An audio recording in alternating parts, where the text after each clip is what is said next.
from what I gave you in August. One thing that we did change was the debt service fund from what I presented to you in August, and we built in some additional monies should we progress with the roof project, so that would be in the debt service for 2020, and that would be a part of the taxes implied into the 2020 budget to do that project at the maximum of the $995,000. So we did build that in as an additional line item should we progress with that. So that is in there, and we're covered with that project through the debt service fund. So that would be the increase that you saw in our debt service fund. Our school pension debt, that went down about $5,000 from what was there back in August that I presented. That will be paid off in January of 2020, so that will go away. So like anything with the budget, we'll present this at the public hearing tonight, then we'll come back on October 22nd to adopt with your vote, and then it'll get sent to the DLGF, and then they'll do their magic and tell us what we're going to get, and we'll go with it from there. But again, we predict high and try to go high, knowing that they're going to probably cut us in some areas. Are there any questions or discussion?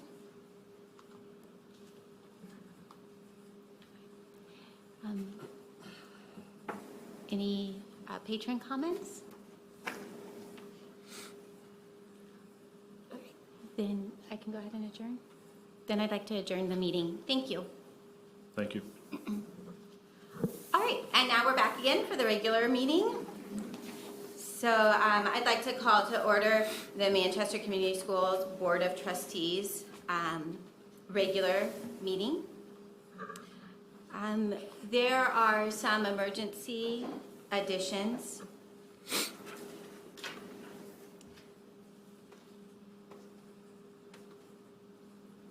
Are there any other additions or deletions to the agenda? Okay, I just want to let you know that I have to step out at 6:30, so if our meeting runs a little longer, Mr. Flack is going to lead it, and then I'll be back. Are there any patron comments? Okay, then we have consent items. We tend to approve consent items by the group, and I would like to read the donations.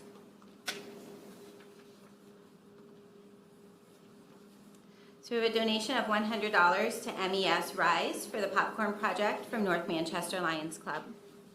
Donation of $100 to MES Rise for the Popcorn Fund for Play Unified from an anonymous donor. A donation of $200 to MIS for classroom supplies from the American Legion Unit 402.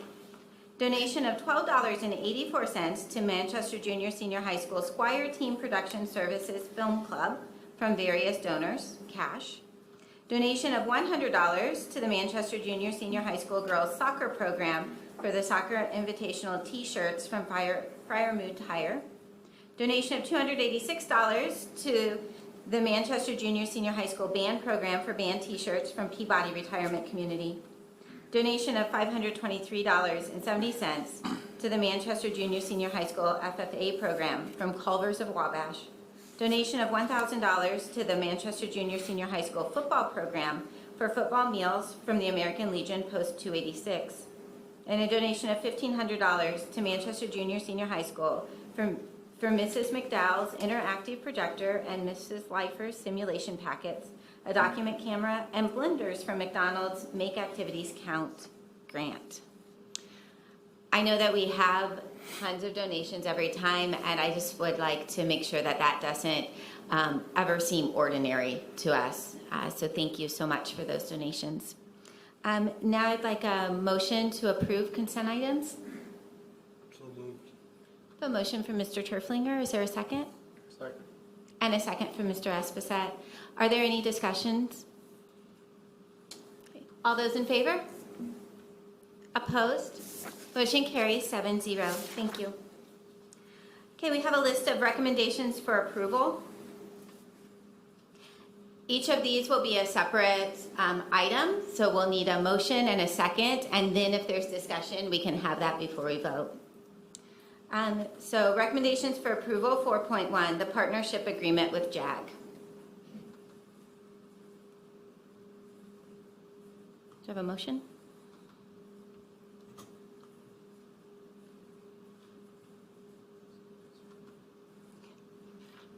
What do we need? Okay, To approve. a motion from Mr. Esposito. Is there a second? Second. And a second from Mr. Flack. Do you have any discussion? All those in favor? Opposed? Motion carries 7-0. Thank you. 4.2, policy 1200, exercise of home rule powers. This is the second reading. So do we have a motion and a second?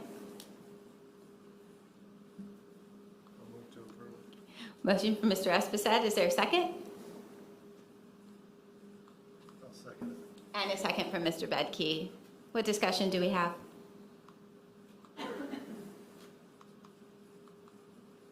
It's quiet tonight. All those in favor? Opposed? Motion carries 7-0. Thank you.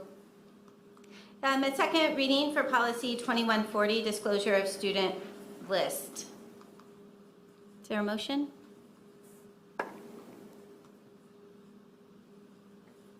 I'll make a motion. Thank you, Mr. Hensley. And a second? I'll second it. Thank you, Mr. Turflinger. We have a motion by Mr. Hensley and a second by Mr. Turflinger. Is there any discussion about the disclosure of student list? I do have a question, and maybe it pertains to this and maybe it doesn't. Question is, do we need to include employees in this list, or do we need a separate policy for employees to protect their personal information also? I would have to check into what we would need to do for our staff.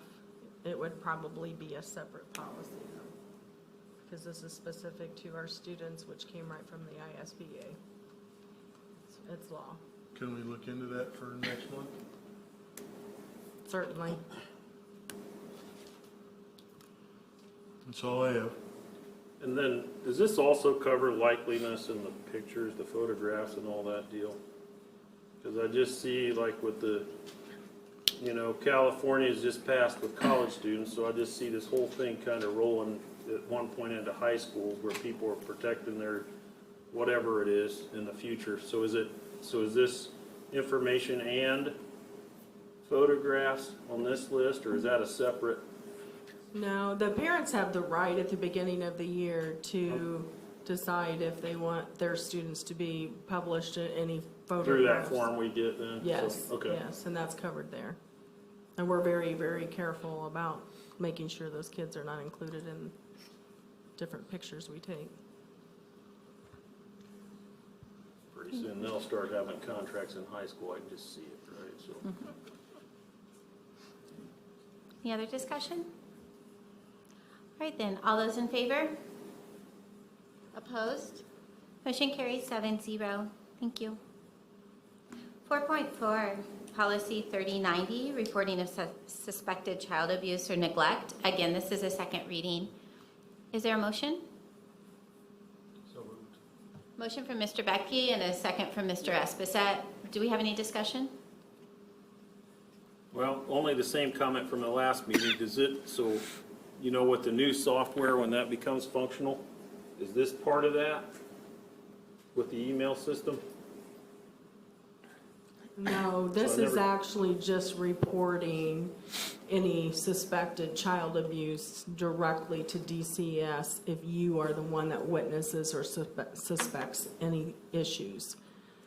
So it used to be that you would go to your supervisor and they would call it in. That's no longer the case. The law changed, and it's now whoever sees it is responsible for calling that in. So I guess my question is, when that software is functional, or maybe it is functional now, right? Is that piece gonna roll into this, how we report that? Is there gonna be a separate policy?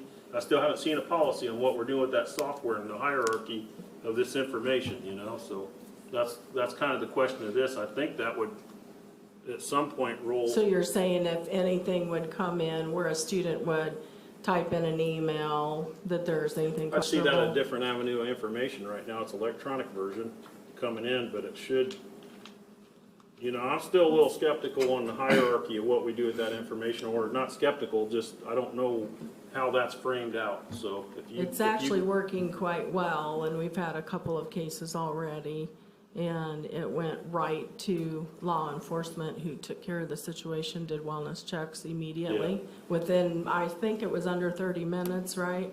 That's correct? So, Did the email go directly to law enforcement, or did you come here and then we contacted? I believe, Tony, you can speak better to it than I can, but it went to the principal, the counselors, myself, and if we didn't get to or we didn't answer it, then it went immediately to law enforcement. Sure. What happened was,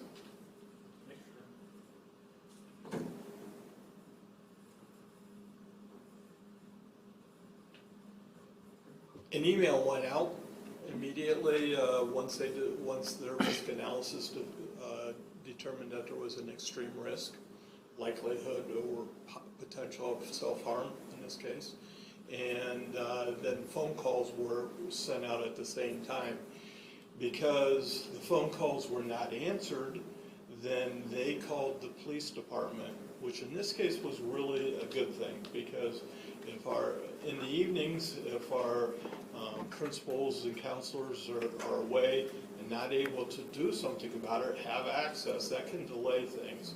So they called the police department right away, and they reacted and responded, and they were actually talking to the family in under 30 minutes. And so I think that worked out quite well.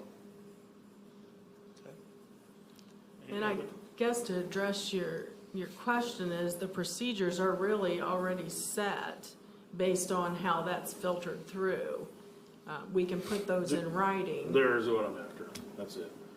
So you want what we're already doing put in writing for procedures Yeah, I think that for would be part of this, you just have a different avenue of information, right? So, Sure. somewhere it should be documented, that's all I'm saying. We were just going to add it to administrative guidelines that these are the procedures that are followed That's fine. in the process. And we've been talking about, actually, we just talked about it yesterday.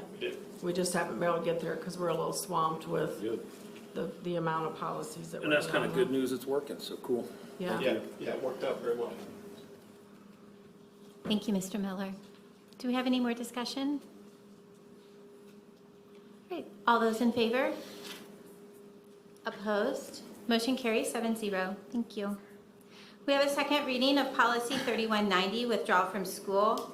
And along with that is the Form 3190, written consent of student withdrawal. Do I have a motion? Move to approve. Thank you. A motion by Mr. Esposito, and a second? I'll second. Thank you. And a second by Mr. Hensley. What discussion do we have? All those in favor? Opposed? Motion passes 7-0. Thank you.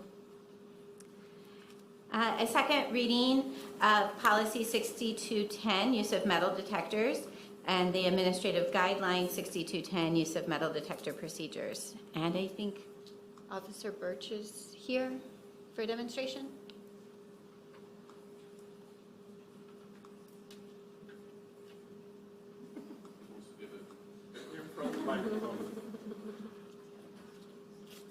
Got metal on my ribs. You guys want to see the metal detectors? Here they are. Pass it around, you guys see one. There is an on button. You probably don't want to hit it in front of your microphones because it beeps real loud, so feel free to.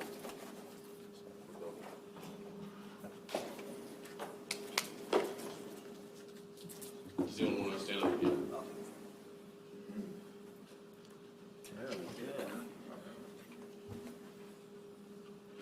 That's the beep. You can also put on vibrate mode.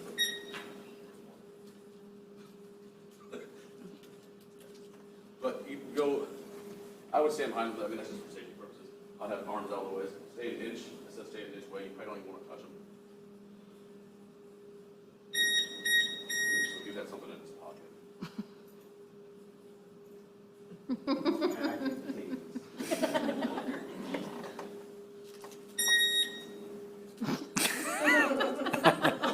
That's the switchblade down there.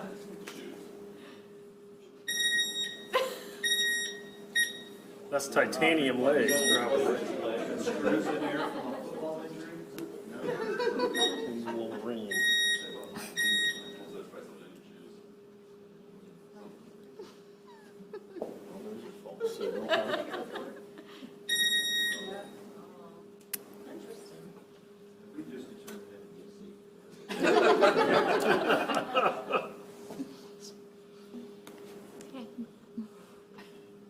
Thank you. Thank you, Nate. Yeah. Is that it? That's it, thank I you. have a question. Actually, two. I see there's an interference button on that. What causes interference with those? Do you know? I don't know if these, Okay. I would say too close to metal, or if you're around a lot of metal, maybe like if you're standing inside the door frame. Okay. Or maybe radio waves. Okay. Is there a calibration required on those? Recommended battery life or anything that needs to be included in the policy to make sure that, Without I mean, I don't know. Here's some. I was just asked to do a demonstration, so that's what I did. I didn't mean to put you on the spot. I believe those are supposed to be self-calibrating ones, but it doesn't mean that yearly we'd probably want to make sure that they were checked out to make sure that everything was functioning correctly in the event we were going to use them. That would be my recommendation. Would that be something we should put in the administrative guide for using them? I defer to Teresa. Thank you. We certainly can, but I guess it's just kind of like most everything else. It's regular maintenance. It's part of what we have to do. If you want it in writing, I guess we can certainly do that, but I don't think it's necessary. As far as the battery life goes, there's one that I was messing around with earlier. I think that's the one we tested out last year, and all the lights were just beeping. So it's sitting in my office right now, so I didn't bring it. Obviously. Thank you. I guess the only other concern would be, is there any ill effect of those things on like a pacemaker or anything like that? If any students had a pacemaker, does anyone know? I do I wouldn't not. think the current would be high enough to do anything. Well, as a wife who just had her husband get a pacemaker a few days ago, he has a card and he can still go through airport security, and it seems to right. fall on it's his responsibility to let people know that. So I would assume the same would be true for the kids.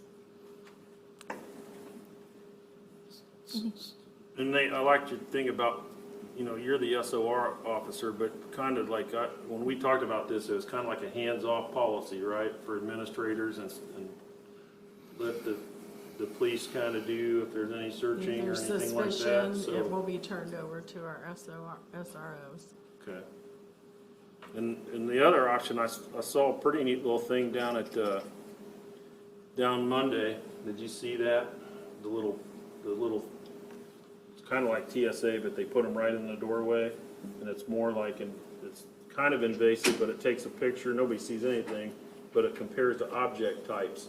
And it's only gonna sense like guns, knives, different things like that versus metal. Never did get a cost, but the guy said that they would be appreciative, I guess, that they could bring one here and demonstrate if there's any interest from the administration or That's the SRO. same thing that if you walk into a Pacers game or Mad Ants game, you just walk through that little, Yeah, it was pretty cool, actually. I yeah, thought you it go was. through it pretty quickly. Yeah, no, they use them in mass transit, so on the subway systems and stuff, they've been developed for that, so You they're, have to take all the metal off of yourself and put it in a dish or something to go. You're talking about No, you physical don't. objects inside. yeah, you don't take anything off, you just walk through and it penetrates and Yeah, it senses must be different different shapes things. and stuff from a library, so guns, knives, it's more, it's a finer tune than just looking for metal, so, I mean, I'm just bringing that up, that there's options out there to these things, or hopefully we don't need any of them, right, so, but. Right, and today I actually had a long conversation with James Bisher, who is our safety specialist in the district, and we're sitting down and gonna make a plan so that we can come up with a recommendation. And we'll discuss several of those kind of things, so. Do we have a motion? Motion from Mr. Flack, is there a second? Second. And a second from Mr. Esposito. Any more discussion? Thank you, Officer Burge. All those in favor? Opposed? Motion carries 7-0. Would just like to just state for patrons and for everybody here, remember, these are all required policies that we don't have, and that's the reason why we're going through them. So those were all second readings. And then we'll have some first readings later on tonight, just so that we can be up to date. So thanks for all your work on that, Dr. Grimaud and Mr. Markham. You're welcome. Okay, the next recommendation for approval is, oh shoot, we have one more policy. I'm so sorry. The administrative guidelines of 5100, the field trip, second reading. Is there a motion? A motion from Mr. Flack and a second? I'll second. A second from Mr. Hensley. Thank you. Any discussion? I have a question. It says, and this is probably for Mark, it says, teachers will be trained by the nurse on dispersing any medicine or emergency procedures required for individual students attending the field trip. Legal? That's usually what we will do if there's a student that has something that needs to be administered even at school. The nurse will do it or train somebody who can do it. Right. Thank you. Any other discussion? All in favor? Opposed? Motion carries 7-0. All right. The school improvement plans. Are we commenting on them? They're going to, each one of the principals are going to present their data really quickly and what they're doing to improve.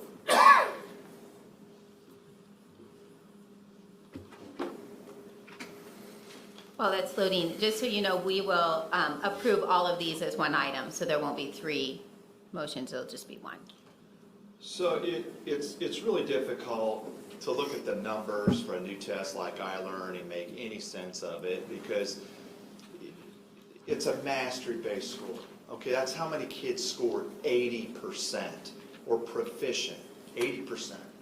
So when you see a number like kids scored 48% pass rates, that's concerning. That's an alarm.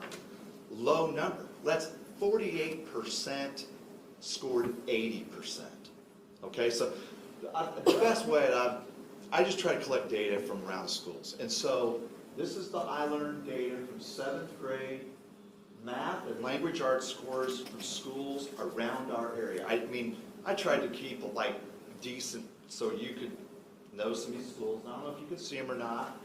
But like I started on the far left is where Manchester is, then the state average.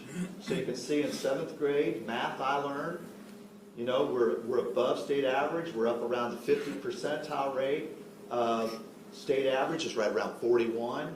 And then you can kind of come across here and just see kind of how we're doing with some of those other schools. Most of those you'll recognize. Riverview, Crestview, those are Huntington schools. Lakeview, Edgewood, Warsaw schools. Most of those others I think would make sense to you. And then so that's the 7th grade math iLearn, and then our 7th grade language arts iLearn scores. And again, state average is right beside our score over there. And you just kind of bring it across. Tried to keep the conference schools closer so you can kind of see how a lot of those schools are doing. You know, we've got a really spike down here at Trite, so I'm kind of interested to talk. We were talking about maybe seeing us going to our school visit, just see Trite. Their demographics similar to others, so it's not like, you know, really affluent over there. It's very similar, so I'd like to see what they're doing. So that's our 7th grade scores, and then our 8th grade scores. Again, I think we're very competitive with the other schools, in fact, doing very well. So as we bring these down here, so you can see the 8th grade math I-Learn score, that's Manchester way over there left. Look how that spiked up, just a really nice score. Their state average is right around 37%. Our score was right around 58%. Again, it's the one all the way down on the left. And then a lot of the TRC schools and the area schools right alongside there. Again, Triton stands out down here on the far end, but kids really did a great job. Staff did a great job with that. 7th grade, or this is 8th grade, language arts, I-Learn. Again, our scores down here toward the left, state averages down here, and again, the TRC schools, again, kids are performing very well compared to the other schools. And then I've got one other one I'll share, and then I'll bring it to a close. Just give you some ideas of what we used and what we based our school improvement plan on to try to bring these scores up. And so here's our 10th grade. Our sophomore math scores are some of the best in the area. I mean, when I walk into another high school, that's the first thing people run up. They want to know, what in the world is your math team doing? What are you guys doing? Because they're all, look at that, way up there around 43%. Again, that's mastery. That's 43% of those kids are scoring 80%, not a passing score, but 80%. And then if you look down here along this side, and Warsaw's always trying to get a hold of me, trying to figure out what we're doing. And you know, Jody's here. Great credit to the math team, department head here, Jody. Kids they're doing a great job over there. And then we followed that up with our sophomore I-STEP scores. Again, we only have 2 more years of the I-STEP. Then they're going to bring us another assessment. We don't know what that is yet, but you know, we'll get aligned with that as soon as we find out what it is. Again, you can see Manchester way down there to the left. Again, very, very competitive on the high end when you compare some of the other area schools. The only other thing that I brought that I could share is we know that our graduation rate last spring was right around 96.1%. They have not released the state graduation rate, the average yet for 2019, but over the last 3 years, the state average has been right around 88%. And so our kids are consistently in the high 90s. They scored 96.1% graduation rate last spring. Again, those are some of the numbers, the data that we use, we base on our school improvement plan. And as you can see in those plans, if you get in there, that's the things that we kind of try to continue to work for, along with the accountability, the grade, the school letter grade. You know, we want to put a good grade out there too for our schools. So very proud of the staff. Certainly we've got some room to grow. We always know that we've got room to improve and get better, but very pleased. And the other thing I'll say is the entire district can take credit for. I mean, this starts in the kindergarten. By the time they get us, we just keep it rolling. So the entire district, you know, can get behind these scores. Very, very nice job by the district. Questions? What does set us apart? I will tell you, I think it's the people in the community. I think it's your kids, and you've got an awesome staff. Have we implemented more application in mathematics over the years than others? Have we? I think what we've done the last few years is we started to take a look at our professional learning community framework. Question 1 is huge for us. Question 1, what do we want our kids to know? And make sure that we teach to that. Power standards. What carries the most weight? Those check plus standards that we see at the IDOE, these guys are constantly, that's a living document, constantly making adjustments in their PLCs on a weekly basis. That's English and math teachers. And then the other thing, and I think we talked about this, which is awesome, we have a cross-curricular approach. I mean, we were talking to Hannah Burnworth, art teacher, in lunch the other day. Jody and I were just having, and she's talking math and kind of a graphic presentation of art. And it's just like, that's what we need. We need a cross-curricular approach. Well, you get 48 minutes with these kids per day. So we've got to reach out across the curriculum, have the social studies, the sciences, the electives, embrace that and go forward. And you know, and it's working for us. Look, there's still room to grow. I mean, we've not got it all solved, but so far so good. And then of course, question 2, You know, what are we gonna do? Like, how are we gonna know? I think we're starting to get there with formative assessments, and we just rolled something out the last 2 weeks. Remediation enrichment program, our steps. We're about halfway through week 2 on that. That's been a really nice thing for us too, so. And that's a credit to the staff. Jody was certainly a big part of that, so we appreciate all his efforts. And the staff for getting behind it, because that's something new, and that's kind of extra for them. Thank you.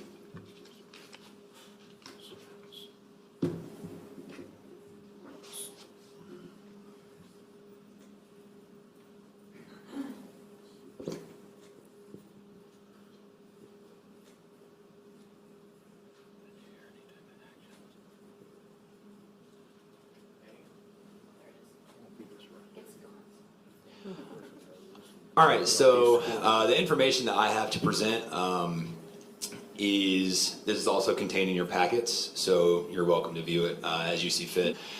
The first thing that I did is to kind of decide where we needed to go as a building. You have to look at where you're at now. So we looked at 2 different sets of testing data.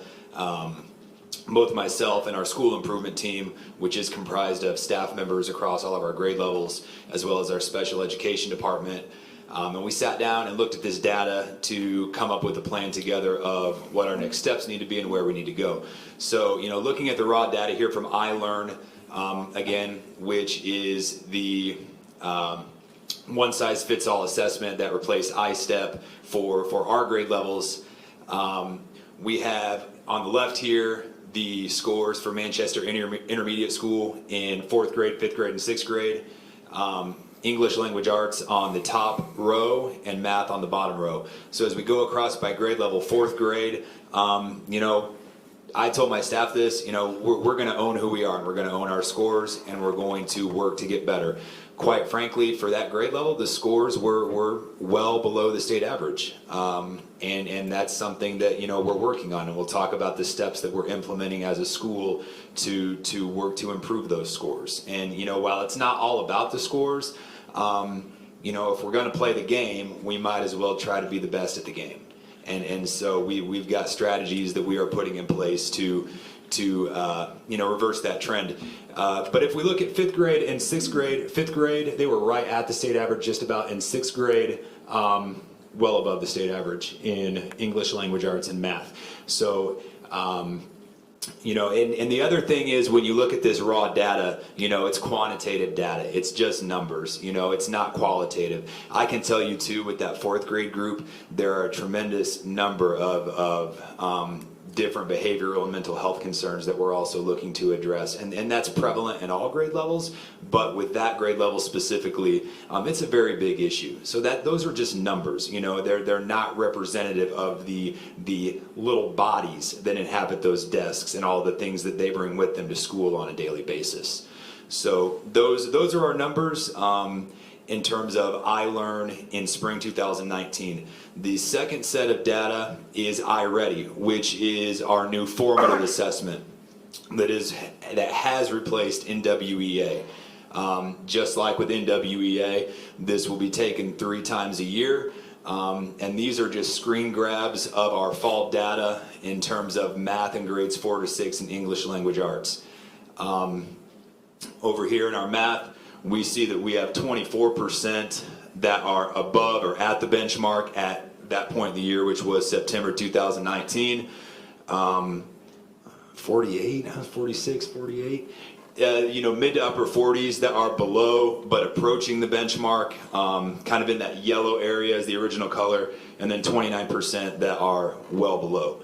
And looking at English language arts, again, we have 24% that are at or above. We have 34% that are below but approaching, and 41% that are far below the benchmark. So the question that we pose to our staff is, you know, yes, we want to try to, you know, take that bottom column, that dark column, the red column, if you saw it in color, we want that to get smaller, but we want to show growth for all students. So what types of procedures can we put in play to ensure that across the board from 4th grade to 6th grade, for our high achievers, our students that are at grade level and our students that are below grade level, what are some things that we can do as a building to ensure that we are working to achieve growth for all of our learners. And so this next page addresses the things that we are currently working on, our procedures for progress. And a lot of these are the same in all of our buildings in MCS. You know, the elementary school, I know Amy will talk about, they had a great start last year with some of these things, and so the natural progression has been to bring some of these to the intermediate school. The first thing is curriculum mapping, having that common curriculum in grades 4 to 6. That ensures that regardless of what classroom that a student is in, that they are receiving the same instruction pursuant to the state standards. So from class A to class B to class C to class D, they are receiving the same standards at the same pace.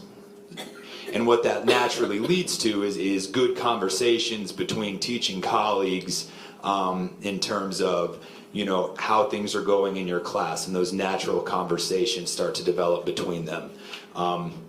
As it says, the purpose is to identify core standards. What are the key things that our kids need to know in order to ascend from 4th grade to 5th grade, 5th grade to 6th grade? And that also allows for that vertical collaboration. So, you know, at some point this year, you know, getting our 6th grade to talk to the 7th grade so they can say, hey, 6th grade, this is what we need your kids to know before they come from the intermediate school to the junior, senior high school. And, you know, conversely, our 4th grade teachers talking with the 3rd grade teachers at MES to say, hey, you know, these are the things that we really need these 3rd graders at MES to know before they come to us in 4th grade. The second thing that we've instituted this year are common forms of assessment. Across the grade level, you know, we are intentional about assessing briefly. Again, these are 10 to 15 minute checks based on standards that have been taught in classrooms to say these kids either have it or they don't have it. And then that next question, you know, John talks about the PLC, you know, what do we do for students that already understand the content and have demonstrated mastery of the content? Well, those students are provided opportunities for extension and enrichment. And then for those students that have not shown mastery, that's when your remediation piece comes in, the reteaching, you know, the going back to the drawing board and trying to figure out why kids didn't understand the content and what we're going to do about it. And that's what we do with our common forms of assessment. MTSS, your multi-tiered systems of support, so it's kind of two-faceted. You are trying to remediate academically and make plans for students academically, but also, again, you're addressing the behavioral concerns of students, those kind of you know, baggage types of situations that they're bringing in that is affecting them on a daily basis.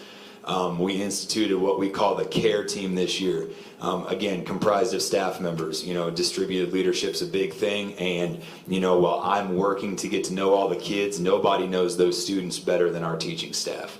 And so we kind of put our heads together collectively as a brain trust to try to figure out plans for students that may work so we can keep them in the classroom, keep them focused and on task for lessons, and set them up for success. And that's just as important when we're talking about the academic success. You know, if they don't feel comfortable at school, if they're not prepared to learn, if we can't work with them to try to get them in the right frame of mind to receive the instruction, then it doesn't really matter what the great things the teachers are doing, because they're not going to be prepared and ready to receive that great instruction. And then the last thing is just focusing on instructional practices. You know, those best practices that teachers should be doing to reach kids. And, you know, one thing that we're really working on is called guided reading instruction. And having teachers be intentional about meeting with small groups of students on a regular basis to read with them at their instructional level. Because it doesn't matter whether it's mathematics, you know, English language arts, science, social studies, literacy, and reading is kind of at the core of all of that. you know, if our kids cannot read at their own instructional level, whether they are up here, you know, reading at a high school sophomore level as a fifth grader, or whether they're a fifth grader reading at a first grade level, we can't get them to grow if we don't meet them where they are at and then work to extend them. So, in a nutshell, that is, you know, both our areas of need at the intermediate school as well as what we have put in place in order to address those areas of need. Are there any questions? I have a question. If you go back to the top of the presentation, do you look at historical data? Is fourth grade historically lower, and is there trends there? And maybe if there are, what you've incorporated for improvement already encompasses those trends and trying to improve. But, you know, is this fourth grade class really a blip, or is fourth grade always a challenge? I mean, what's the historical data there? At this point, we don't have any iLearn or iReady historical data, but looking at NWEA data, which was the former formative assessment, they've always been academically low since they started keeping track of that. And the behavior concerns in that class have always been very great. So this particular class has always been low? From what I can gather, and from, you know, anecdotal evidence, you know, in talking to other teachers and, you know, a former administrator that can address that too. It's a challenging group. I've not obviously been here long enough to be able to say whether they're a blip or not, but looking at, again, just numbers based off of past grade levels, it does appear that that is not the norm. But yet at the same time, we still have to try to address their needs and get them to grow too. And what's good for them will be good for all students. I think it'd be interesting that the current sixth graders, when they were in fourth grade, were their scores still 17% above the state average. And anyway, is the problem the class, or is the problem the structure? Or that, you know what I'm saying? Is there a trend here, or is this just a blip? Maybe they're better test takers at a later age too. Maybe so. I mean, the education game, how you take tests is your performance sometimes, so that was kind of to my question, you know. Maybe they are, but we're comparing it to the state average, so Yeah. you'd have to say that across the board to all kids. In talking to the fourth grade teachers, this was something they saw coming down the pipe in terms of a class that has been historically low achieving. And in talking with both them as well as our guidance counselor, the growth that those kids made, you know, in looking at their formative assessment data throughout last year was encouraging, you know. And when you look at raw numbers, as I did, you know, with no real background knowledge of those kids, you know, your first reaction is, whoa. But when you kind of dig a little bit and realize, and, you know, I could pretty easily look up those numbers for you and get them for you, but they're growing. It's just they've started at such a low base level that, you know, it still looks bad on paper, but when you look at their growth, you know, when we come back here next year, you know, I'm fully confident that these 30s, you know, will be, you know, much higher scores because of the work that we're putting in. And, you know, there have been some tough conversations with teachers that you have to kind of change your mindset, and you have to look at the growth and not necessarily, you know, compare yourselves to other grade levels, because every kid has a different story. And again, you know, nature has made it so that, you know, we have our largest class in terms of class size in the building. That also is our biggest need, our current fifth graders. Yeah, and again, I'm not accusing the fourth grade system of anything. I'm just saying, if we're truly trying to improve, we gotta know what the problem is. And if the problem is this group of kids, then okay. If the problem is the system in fourth grade, then the improvement plan should have something to improve that fourth grade learning experience.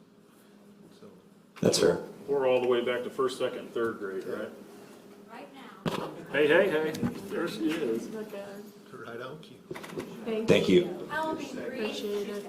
because I'm a rule follower. Yeah. job, Tommy. Way to have some action. I see an improvement, but I'm looking for some discernible action items.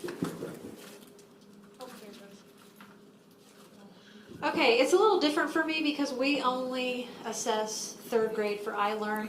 I do have data for all grades though, because we don't just start at third grade. That would be so easy. But you'll see that for our third grade, we were right at the state average. That's always your bare minimum. That's your benchmark. We certainly want to be above and beyond, and I think we will. But our third graders were at 46%, which was the state average. And for English language arts, and then for math is 58%. So, and that's right at the state average. So we were happy about that, but we never stop. We want to go from good to great. So our goal for this year is to bring that English language arts up to 55% and then math up to 65%. I went ahead and included our iReady graphs that we took back in September. And you'll see, so our goal is to get these obviously more green, and so that it lines up with this. And naturally you see kindergarten, and as they are in the system longer, the gap grows a little bit wider. So we have done a lot already last year. Where we were last year to where we are this year, we are a completely different school in terms of the services that we offer kids, which is awesome. It's been a long year. My staff will tell you that if you walk in and ask them.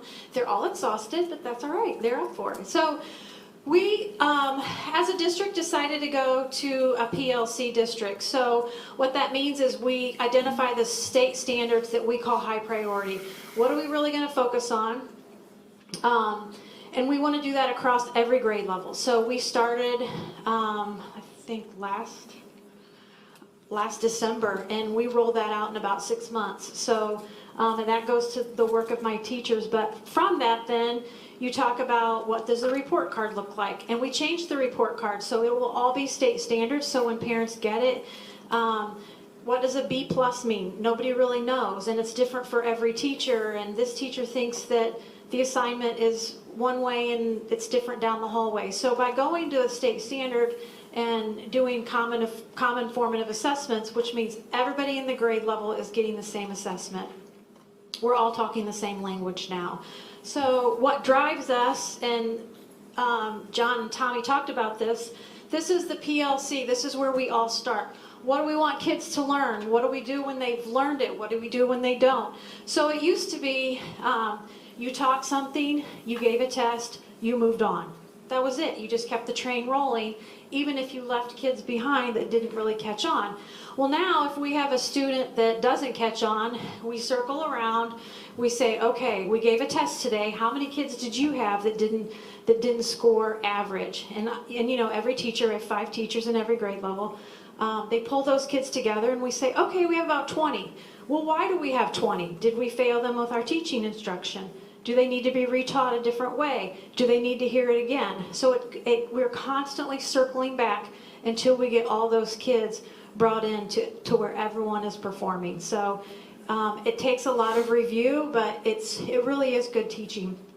And then on the other end, when we know kids know it and they've scored well right away, what do we do to offer them enrichment? That's the huge key, because I always say you want to teach to the edges. You want to get those low kids, but you also want to get the high kids.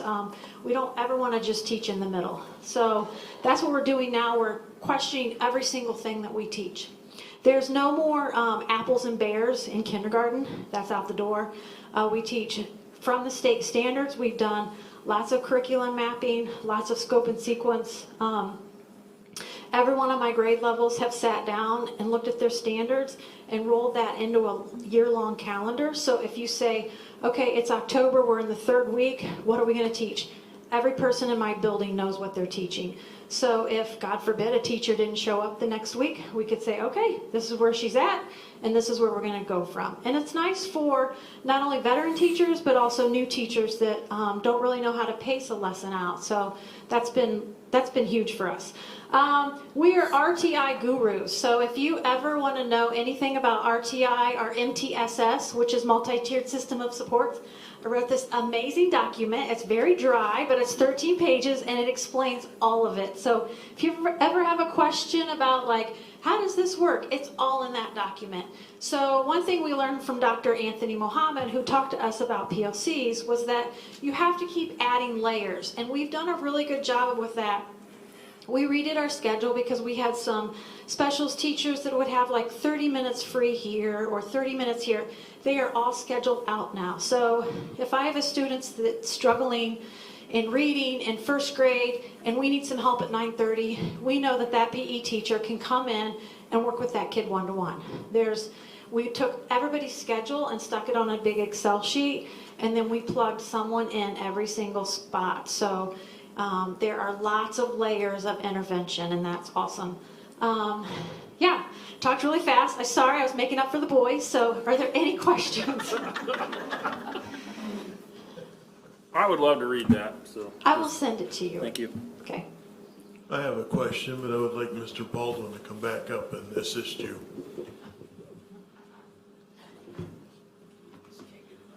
I guess. He's the new Amy, so. Yeah. Along Mr. Bedke's line of questioning, can you describe for the board the culture change between your third graders and your fourth graders? What is different in their life besides going to a different building? And the resources available? So that would be fifth graders now, right? Is that what, I think he's saying. like now? Are you asking No, just like this year's fourth graders? in general going from third grade to fourth grade? Yes. I can answer that. Are you talking about like, what do we do to transition them out? I mean, are they changing classes when they go out to MIS? Do they have the same teacher all day long? You know, I'm looking for a reason why these, if there is one, why they go from being right here at the state standards, which is a real compliment to the elementary school, to over here. You know, this test was in September, right? Yes, what you're talking about is that this year's fifth grade class, and they left before I got here, and it truly was just a different culture of a class. So, and it is a different feel. So we're getting them ready for the junior, senior high school. So yeah, we lead them by the hand, and then once they go, we try to transition them into fourth grade, and starting things like changing classes and being more responsible and that sort of thing. But I would say that class is an anomaly. They're great kids. There's just a lot of needs there, and sometimes that happens. Does that answer your question? Yes. Well, and the other thing is, I mean, there are inherent differences between the two buildings. You know, since by the time that students get to fifth and sixth grade, they are switching classes much more like a traditional middle school or junior, senior high setup. You know, we start the year out where they are, you know, all day self-contained, and then eventually fourth graders switch for math only. They don't have lockers as fourth graders, they still have cubbies. So it's kind of it's a big transition year in multiple facets. You know, you're not only transitioning buildings, you know, taking different means of transportation to get to school, you know, you're also transitioning in the way that your school day looks, your school day is set up, you know, and quite frankly, by the time students get to fourth grade, and you know, this happens to all kids, you know, you start transitioning in terms of who you are as a person. You know, your hormones start kicking in a little bit differently, and it hits kids at different ages. So, you know, that 10, 11-year-old age range, you know, that's tough for kids sometimes. And so we're not only navigating, you know, as, you know, Amy has said, a group that, you know, has, you know, some more challenges than normal, but they're also facing the issues that all kids face. And so, you know, I think, again, as she addressed, that group is kind of an anomaly. But to answer your question, yes, there are some inherent structural differences between what students experience as third graders and then what they begin to experience as fourth graders when they get to the intermediate school. Okay, and the other part of the question is, we all know that our Title I money goes to the MES building. At some point in the future, I'd kind of like to hear some kind of a recommendation, whether we need more staff, resources, whatever, to try and fix some of what we're seeing here. You know, maybe we need to make a little more of a general fund budget contribution towards your building, similar to what we do here with Squire Academy. Just throwing the thought out there. I don't expect you to answer anything, but just food for thought. We'd all love more staff. Thank you. Did Dr. Muhammad talk to you guys about problem solving? Yes. Digging into inputs? That would be a great example to really put a problem solving team together and kind of go after that, you know, to both of your points. Whatever the dynamics, We what, discussed it, and that's not something we're gonna share tonight, but we all have discussed it, you know, so it's not that we don't recognize it, I'm just not, I don't mention it tonight. But yeah, it's not something we're like, oh, it's just that group, I mean, we really have things in place that we wanna change and implement. well, and that's just testing. I mean, I don't mean to knock that, and I'm definitely not knocking the scores because that's a great job. But testing's testing, right? I mean, some kids test better. You go to 3rd to 4th grade, they may be riding a bus now. They may be getting up an hour early. I mean, there's all kinds of factors or inputs that roll in that situation. And we're sitting here looking at a testing output. And on the other side, again, that's your why. On the other side, you got these inputs that you got to focus on. And if you want to solve this right, you're focused on those inputs. So, you know, it's just I think those are the opportunities we can really go after problem solving and give a little cross-functional team and peel into it. It may be individual students, but then our job is to make education robust that takes the, you know, that takes those kids regardless of you know, where they're coming from and turns them around. So, I mean, And I would just have to say, we're very, very proud of the work our teachers do and our principals do. And we've had some great conversation, and I know that they have some great plans laid out and they're working them, and I just know that we'll see some really good results because of it. So have a lot of faith in them. So we need to approve the school improvement plans. I need a motion and a second. So moved. Motion from Mr. Bedke, is there a second? Sure. And a second from Mr. Turflinger, thank you. Any more discussion? All those in favor? Opposed, motion carries 7-0. Principals, thank you for your reports. 4.9, approval of overnight FFA soil judging field trip, October 18th and 19th, 2019. Is there, oh, I mean, it's the traditional ones, and some of these depend on how their performance is, so.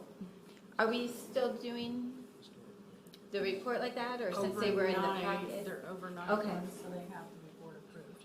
Yeah, I just thought that was in the packet, wasn't it? Okay, Good. I think so. We'll see if there's any questions or Yeah, sure. discussion. Is there a motion? So moved. Thank you, Mr. Flack, and a second? Second. And a second from Mr. Bedke. Do you have any discussion or questions? All right. All those in favor? Opposed? Motion carries 7-0. And then we have approval for an overnight FFA National Convention field trip, October 29th to November 2nd. Is there a motion? So moved. And a motion from Mr. Flack and a second?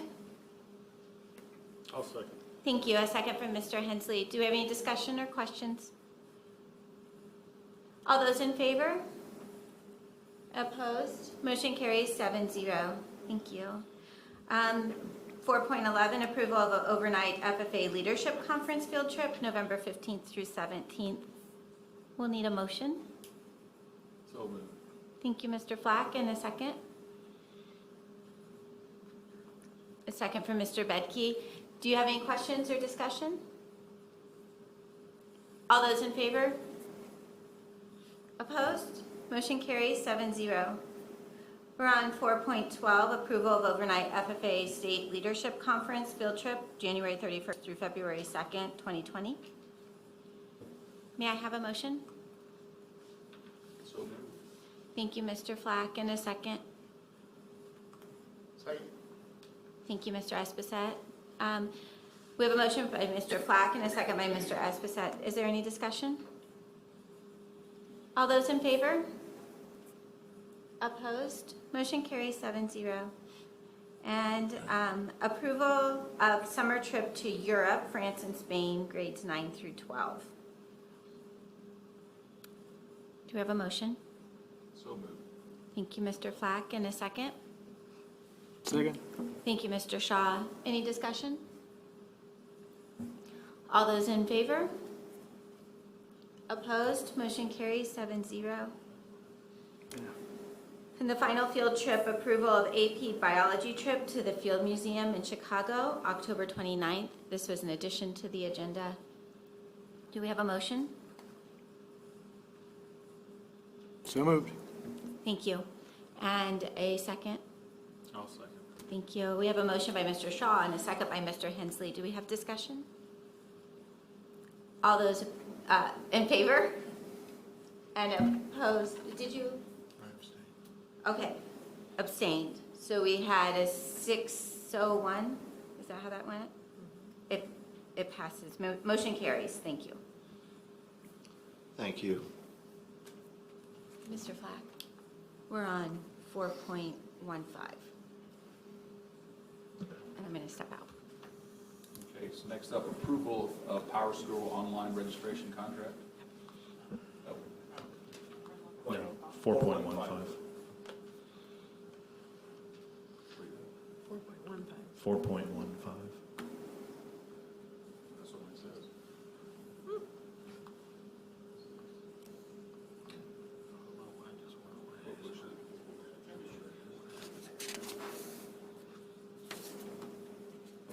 So we have approval of preliminary bond resolution, 4.13. Okay, in your packet, you had a preliminary bond resolution, and this is from Ice Miller, and this would go with our roofing project. The preliminary bond resolution establishes the maximum amount to be borrowed, maximum term of repayment, and maximum interest rate with this project. So the maximum amount of the bond would be $995,000, and it would not exceed that. We wouldn't have to spend that amount. We can go below that, but we cannot go above the $995,000. Not to exceed an interest rate of 5%, and all the details were in that on your bond resolution.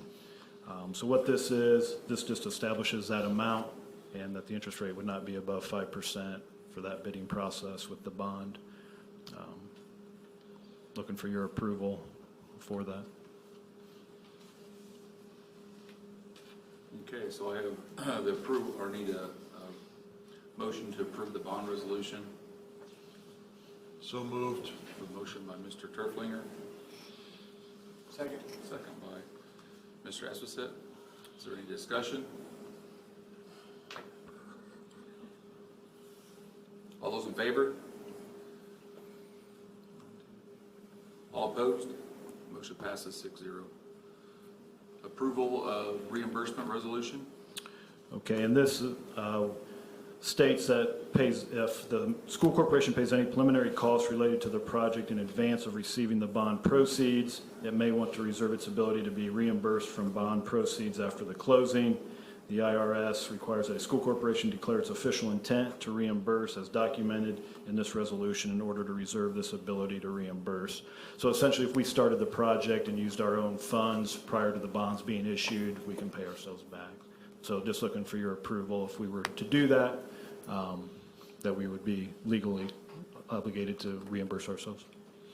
I make a motion to approve the reimbursement resolution 4.16. I have a motion by Mr. Turflinger, Second. second by Mr. Bakey. Any discussion? I got a quick question, Jeremy. Does that require us to reimburse ourselves or just give us the option? It gives us the option to. Okay. Okay, all those in favor? All opposed, motion passes 6-0. Okay, approval of Power School online registration contract. Sure. I believe you all have a copy of the purchase recommendation.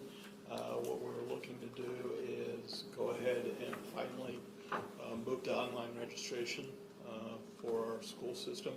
And this would be through our school information system, Power School. can see there, what we talked about, that's the contract. The first year is pretty heavily discounted. We're receiving over a 50% discount on licensing and 30% incentive on the implementation portion of it.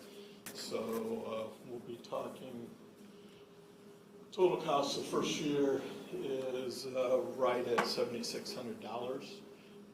What we're looking at here is this is going to be able to, parents can go online, they can register their kids, they can fill out the forms that they're used to handwriting, they can check the boxes on what they approve or disapprove of, and this all gets entered into the system with the chance of the secretaries to automatically look at that data and have it move into it if they agree with it. So right at the moment, there's a lot of labor that goes in before registration and building these packets, which has a lot of paper in, which people know I don't like printing because that's very expensive.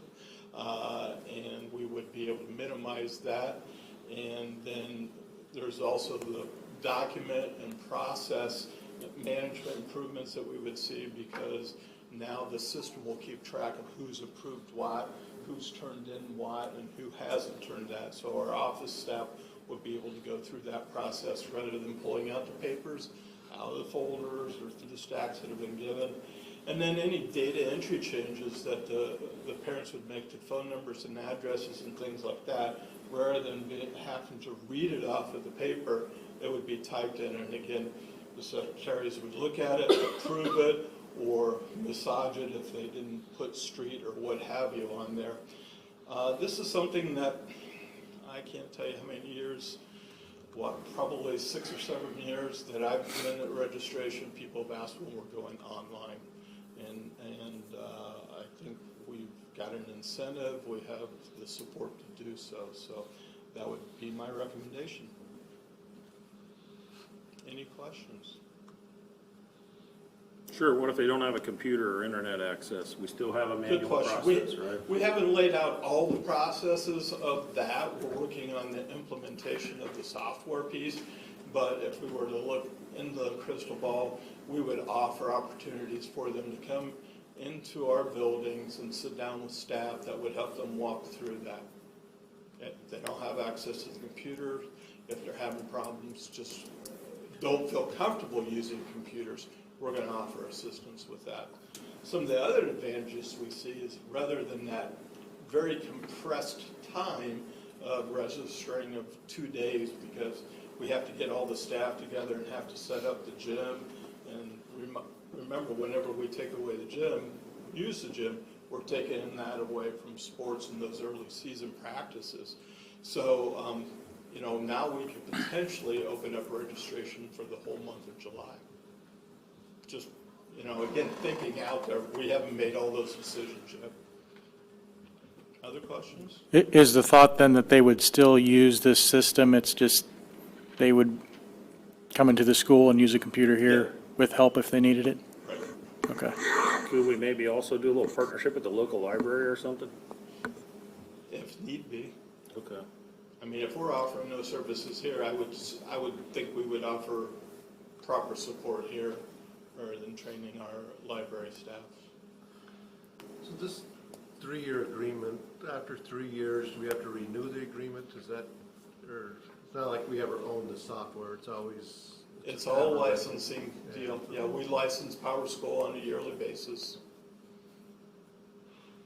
Could you explain to the board, Tony, why this needs to be part of Power School? Isn't there another vendor out there somewhere where this online registration could be standalone? Well, we have to get that information into Power School. Power School is our student information system. So having those two pieces working together is pretty important, okay? And so the piece that we've used, the certified application, is the one that obviously the Power School uses. There's some customized, some schools have went out and paid other people to do it, but it's only for their schools, it's not for sale, and it's quite expensive. I wonder why they did that. Because they had special needs. And at the point in time that they did it, Power School was having problems with software. And his Power School got this perfected. Perfected, I would never use those words with software. But I will tell you that many school systems are using this software. Could you tell us which schools? I can tell you that Warsaw was using it. Plymouth uses it. Southwest Allen County uses it. Those are some of the ones that are surrounding us. And they reported no problems? Nothing of any significance. Thank you. So do we have a little ROI on this investment? Or is it kind of just offsetting cost? I love it because it's convenient, right? But Right, and we kind of, do you want to talk about that? Yeah, just some of the costs that we currently have as we do registration the way we currently do. We do feed the staff, so we spend anywhere from $1,200 to $1,300 just in food to feed the workers those 2 days. We also spend probably about $1,200 in paper alone, probably go through a pallet of paper. We also spend about $2,000. We spent $2,000 this last fall for payment of additional workers outside of our secretarial staff who's already here on contract for additional help to run the whole registration process. So we're about $4,800 right now already, and that doesn't count the time that our custodial staff, secretaries, and all the stuffing of the folders that they do throughout the summer, taking them away from other things they could be doing, and custodial staff having to set up the gym and tear it down, and when they're trying to prep to get the buildings ready for the start of school. So those things, obviously, they're there and they're working anyway, but it does just take them away from some of the other things they could be doing. So they're doing manual entry now? Yeah, the secretarial staff, all that handwritten paperwork that gets turned in, they have to sift through it all. And if there's changes, they have to go back into Power School and hand put it all back in and, try to decipher the different handwritings and all those type of things. Where with this, they would go online, type it in, they would get a notice that someone's ready to update. They just compare it and hit a button that says okay, and it dumps it automatically in. So it'll be a time saver for them for sure. So you and Dr. Grumeau are recommending this? I would highly recommend it. I highly recommend it as well. I make a motion that we approve it. I'll second it. So a motion by Mr. Turflinger, second by Mr. Hensley. Is there any more discussion? All in favor? All opposed? Motion passes Thank you. 6-0. Okay, discussion information now, not for approval. Well, there's a different one, yeah, I'm not sure what, you have an older version there, I think. 4.18, and this would be approval of a resolution of the interlocal agreement for the investment of public funds, Hoosier funds. And what this is we have talked about investing some of our funds into a local government entity.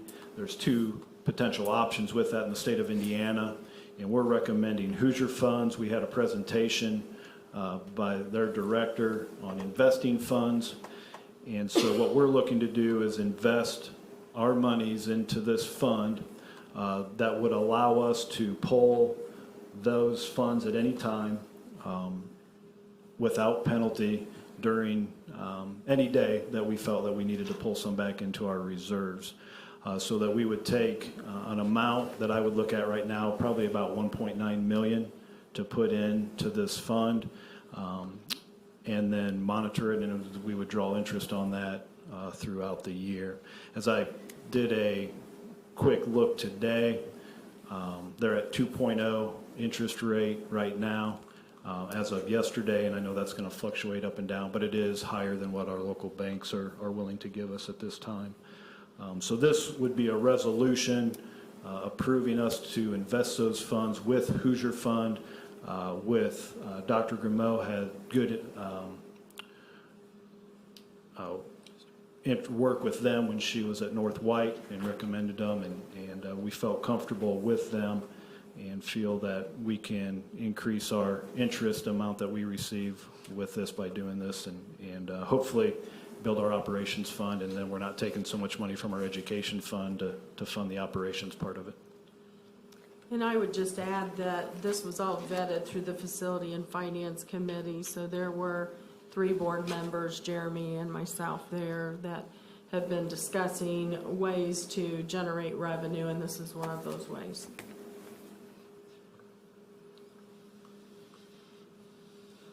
Okay, I need a motion to approve the resolution of Board of Trustees for Hoosier Fund. I'll make a motion. A motion I'll by Mr. second it. Hensley, a second by Mr. Turfindler. Any discussion? All in favor? All opposed? 6-0, motion passes. Okay, so And then there's one more approval item here, 4.19, Heather Turflinger as an MIS intramural volleyball coach as a classified new hire. okay, I need a motion for the approval of Heather Turflinger. A motion by Mr. Esposito. Second? Second by Mr. Shaw. Any discussion? All in favor? All opposed? Abstain. Motion passes 5 with 1 abstention. Thank you.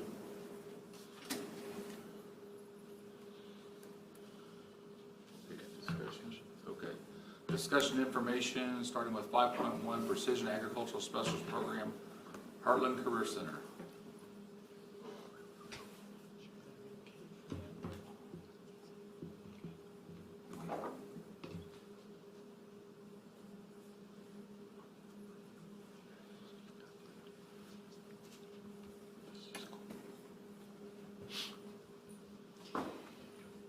Hi, my name is Lori Du Bois. Thanks for having us from Heartland Career Center. This is our newest ag program that is going to be not only at Heartland Career Center, but hopefully offered throughout the state eventually when it gets approved by working with the State Department of Education and the Workforce Development. Agriculture has grown in its industry, and with technology and emerging advancements. And so that places a huge pipeline of students that need to be taught on how to deal with that technology and all that advancements and the emerging technology in agriculture. So we've got this idea from the Blue Room at the National FFA Convention. There's 70,000 FFA members, and there's only 400 that can go in this Blue Room. Gwen Mize, your very own, said that she told them to be in official dress down there at 6 a.m. to get into the Blue Room, and they did, because that's how much they really want to see what's in here. It's all the emerging technology in agriculture, and so that's a hunger for students to see what's new advancements that are there. And so we came up with the Precision Ag Specialist Program. When I speak to current production agriculturists, they say they rely heavily on the youth to deal with all the technology that is now in all the equipment. And they can't operate it, and they have to somehow take a drone, which is going to be one of the certifications that are part of this program. They're going to get their Part 107 license to fly the drone. And they fly that drone to take all the data, to do the scouting, and somehow the youth are more into this, obviously, to fly the drone and to collect the data and to analyze that data to make a prescription for the farmer. And that's what this specialist does. And it's just an emerging field, and we're just going to be on top of agriculture. I checked throughout the whole U.S. and found 0 programs anywhere that teaches this, and only a few in the post-secondary have this program in agriculture. It's been around, but it's growing more and more commercially. They use sensors, and they collect that data, and as you notice in that picture, there's different colors, and the red symbolizes, obviously, areas that need special attention. So one of the goals is to look at the inputs that go into the soil to see how we can be more efficient with agriculture. show that how emerging this is. This is, I went to the Technology Days, and this is only one of 7 of this type of drone that's in the U.S. This is a company out of Texas, so it's definitely an emerging, advancing field. But it's been around. And what other technology, innovation, and agriculture can you say that has advanced from being 0% to 95% usage, but precision agriculture? It's been around for years, but now it's inevitable that every production agriculturist uses some type and form of precision agriculture. There's also the technician side that deals with the equipment and installation and the mechanical part, but we're dealing more with the specialist part that makes the precision definitely for the crops. Eventually, we might end up seeing the technician part also being a component of it, but actually now we're just dealing with the specialist part of the program. We're working with Purdue, and they are formulating the curriculum to make curriculum packets for all this. And again, this is just not for Heartland Career Center. What's exciting about this is that it's going to take fire throughout the whole state, as I've had several ag programs call me wanting some more information that they can also have it at their program. And these are the certifications that we hope to be applied to the ones, the applicator license already on the approved state list. And the Part 107 is the drone license that I spoke of earlier. And the third is the Certified Crop Advisor. And they are working with the Agronomy Association to develop a junior level for this. So, and they're willing to work with us. They've realized the need for this in agriculture, and they're willing to make even a certification that is directly for this type of program. So that's pretty cool. We've been working with Vincent's to get some dual credit, looking at the early college.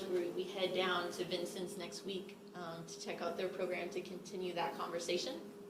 And also we looked at Ivy Tech's program and their precision agriculture down in Terre Haute, and they're also making one in Lafayette and developing that program there.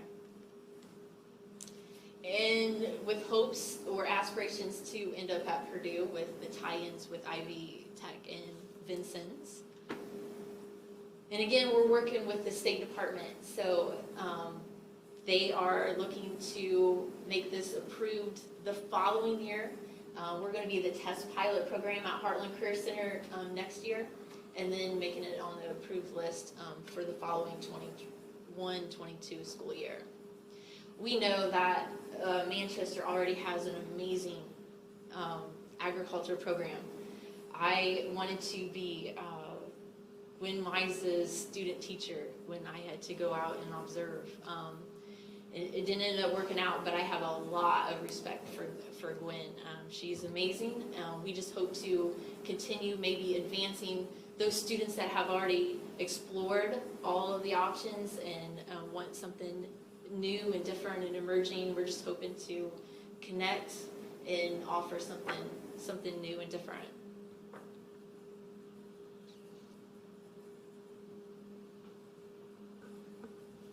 Could you share with the board how many companies are behind this program? Yeah, this is a year-long process that we've been working on this, so it's just not something new. It started as a huge ag bioscience development that we've had a lot of partners come to Heartland Career Center eager to be supportive of that. I contacted numerous of businesses all over the state, and again, this is just gonna, what's exciting about this is going to create not only the students at Heartland and around this area, but in all the surrounding counties, but this is going to be a statewide and even a national initiative. So what's exciting about this is creating a pipeline of students to keep that technology going and learning how to operate and advance those technologies for the world of agriculture. So it's really, really exciting to start it here. I don't know if they still do this program, but this is really neat. It's through Ivy Tech and Purdue, but it was this would be a great avenue for kids. It's called Pathway to Purdue. It was only in Purdue's agricultural department. you started out at Ivy Tech for 2 years, you started your way up to Purdue. So you took Ivy Tech classes, you started to take some Purdue classes, you were considered a Purdue student, but after 2 years, had you passed everything, you were automatically into Purdue's agriculture program. This is phenomenal. If a kid can start at Heartland and start getting some of those basics, if it's something that he wants to do to continue down, man, what an awesome avenue for him to get involved in. That's awesome. And I'm sure they still do that program, but it's not. 2 to 2 year program is what they call it now, I think. And Do they? And VU Okay. ties into that for sure. And Ivy Tech usually, they're close to Lafayette there, so. I'd just like to share with the board, this technology is, it is a pipeline to the future agronomy, and all the technology goes with it. You go out to any one of these farms in our county and look at their planting tractors, and there's computer screens and GPS and all this stuff. Well, in one of the earlier demonstrations of this, it's like, who are you gonna call? If you go buy a new planter and you got a new tractor and you can't get the technology to work, you heard her say, there's no companies out there. This is grassroots level. And anybody that saw 60 Minutes on Sunday night, there's a Land O'Lakes Corporation, the consortium. There's 4,000 members that share in that, and they control 50% of the agriculture land in this country. Now think about that. That screen that she had up there that looked like the satellite, they did a demonstration Sunday night. I really encourage you to look at this as we move forward with this. Take a look at that, because they were looking at fields every 5 days with a satellite, and it looked like that screen right there, and they could tell this part of the field suffering this and that, and then when they get their database built up, they can tell that this side of the field's got this kind of soil, and this side of the field's got that kind of soil.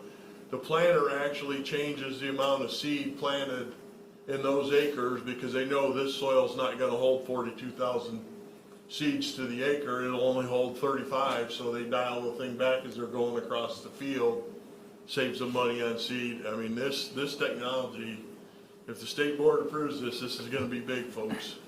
Well, where are drones going, right? The Air Force, right? So there's all kinds of things. I'd just like to take a second and, Mark's sitting back there, and I've kind of had some interaction with you two, and just thank you for, we've had some testimony on these school boards of what Heartland Career's done for some of, the parents have testified what Heartland's done, as far as the CTEs and the other pathways for the students and stuff.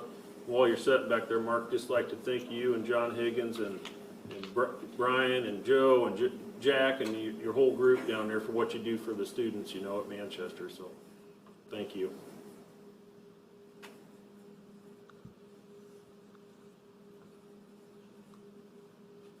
Dr. Gravel, I might add, this does fit into the graduation pathways also.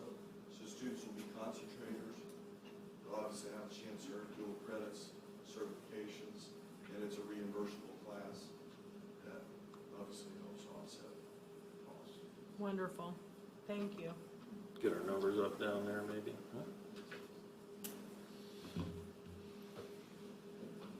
Thank you. Thank you so much. Yeah, thanks for Appreciate it. having us.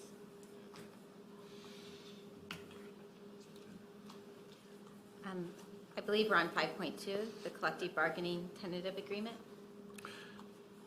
Okay, as you know, new state law, SCA 390, requires that we discuss the terms of the tentative agreement of the teacher collective bargaining agreement. On Tuesday, September 17, 2019, members of the Manchester Teachers Association bargaining team and MCS came to a tentative agreement to the 2019-2020 collective bargaining agreement with the following terms, and you had this in your packet as well. Came to an agreement to move each teacher on the teacher compensation model up one level. This equates to a $1,400 increase for returning teachers that are rated effective or highly effective. For those teachers who are at the highest level, who meet the above factors, they will receive a stipend of $1,400. Since they're on the highest end, they have nowhere else to go, so we will give them a stipend. We also agreed to increase the Manchester Community Schools contribution level from 2% to 2.5% of the teacher's contractual salary for that school year into a 401A plan, so to increase that giving into their retirement, which we think is really important and important to young teachers as they're starting out.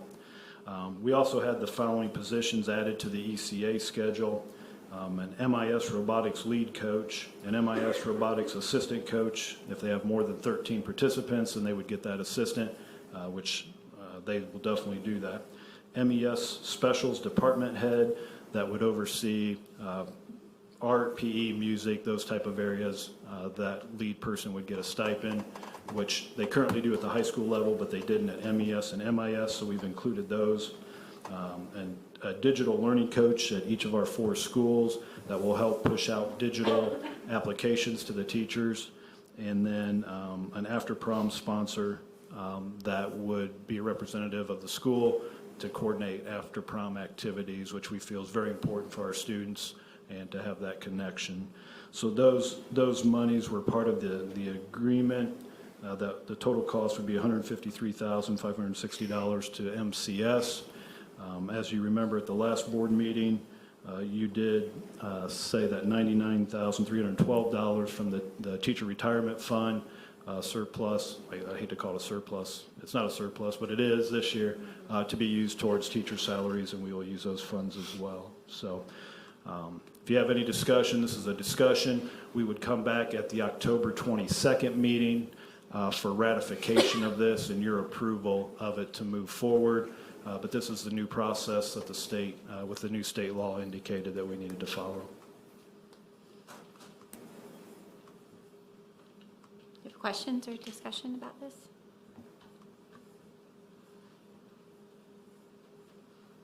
So the next month we'll be approving, you'll be asking for approval? At the October 22nd meeting, Okay. so it'll be 2 weeks from today, where we would adopt the budget, and then we'd ask for ratification of this agreement. Okay. I don't have my packet up in front of me. Wasn't there a total number, what this was gonna be, in addition to what we got back from the retirement? Did you Yeah. have a breakout? Yeah, it was, the totals of those items that I talked about were $153,560, and then the $99,000 from the teacher retirement fund we would use towards those teacher salaries. Yeah. Thank you. Is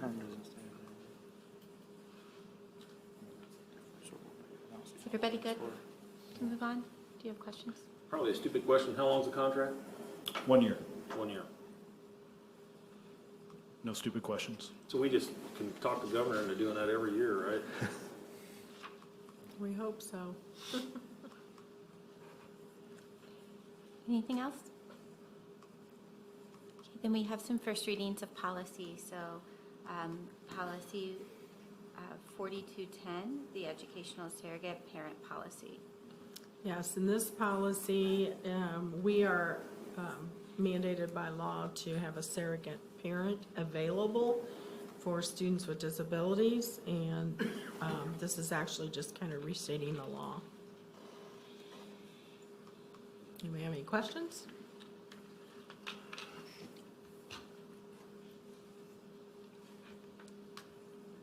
All right, then a first reading of policy 5090 and the administrative guidelines. So this is the right to inspect certain instructional materials. Again, this is just restating the law that we need to make available instructional materials to any parent that wants to review them. And then the administrative guideline attached is the procedures in which they need to follow to be able to do that. Are there any questions or discussion about that? Okay, and then policy 5095, student submission to required surveys, analysis, or evaluations of school programs. And there's also a form with that. Right. And this one is basically, if we are going to do a survey, we need to let our parents know, and the students would not be required under the items listed, which is political affiliations, mental or psychological problems, they can't ask those questions. But if those were on a survey we wanted to give, we would have to get parent permission. And the form is attached as well. Questions or discussion?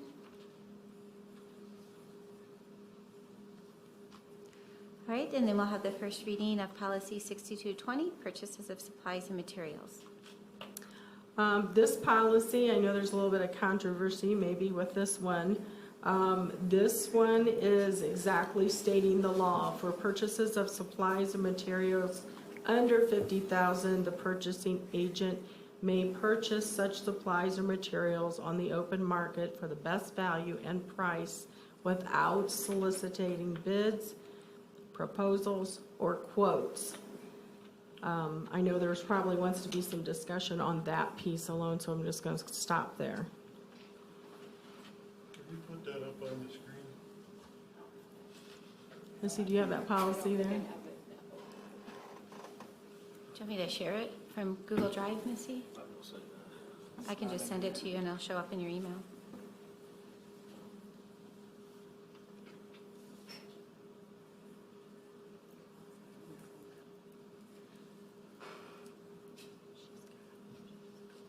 So while we're doing that, supplies and materials, define that for me.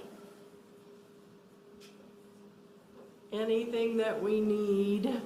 Okay. I just, Could be for a repair, it could be pencils, it could be just about anything that we use for instruction and operations.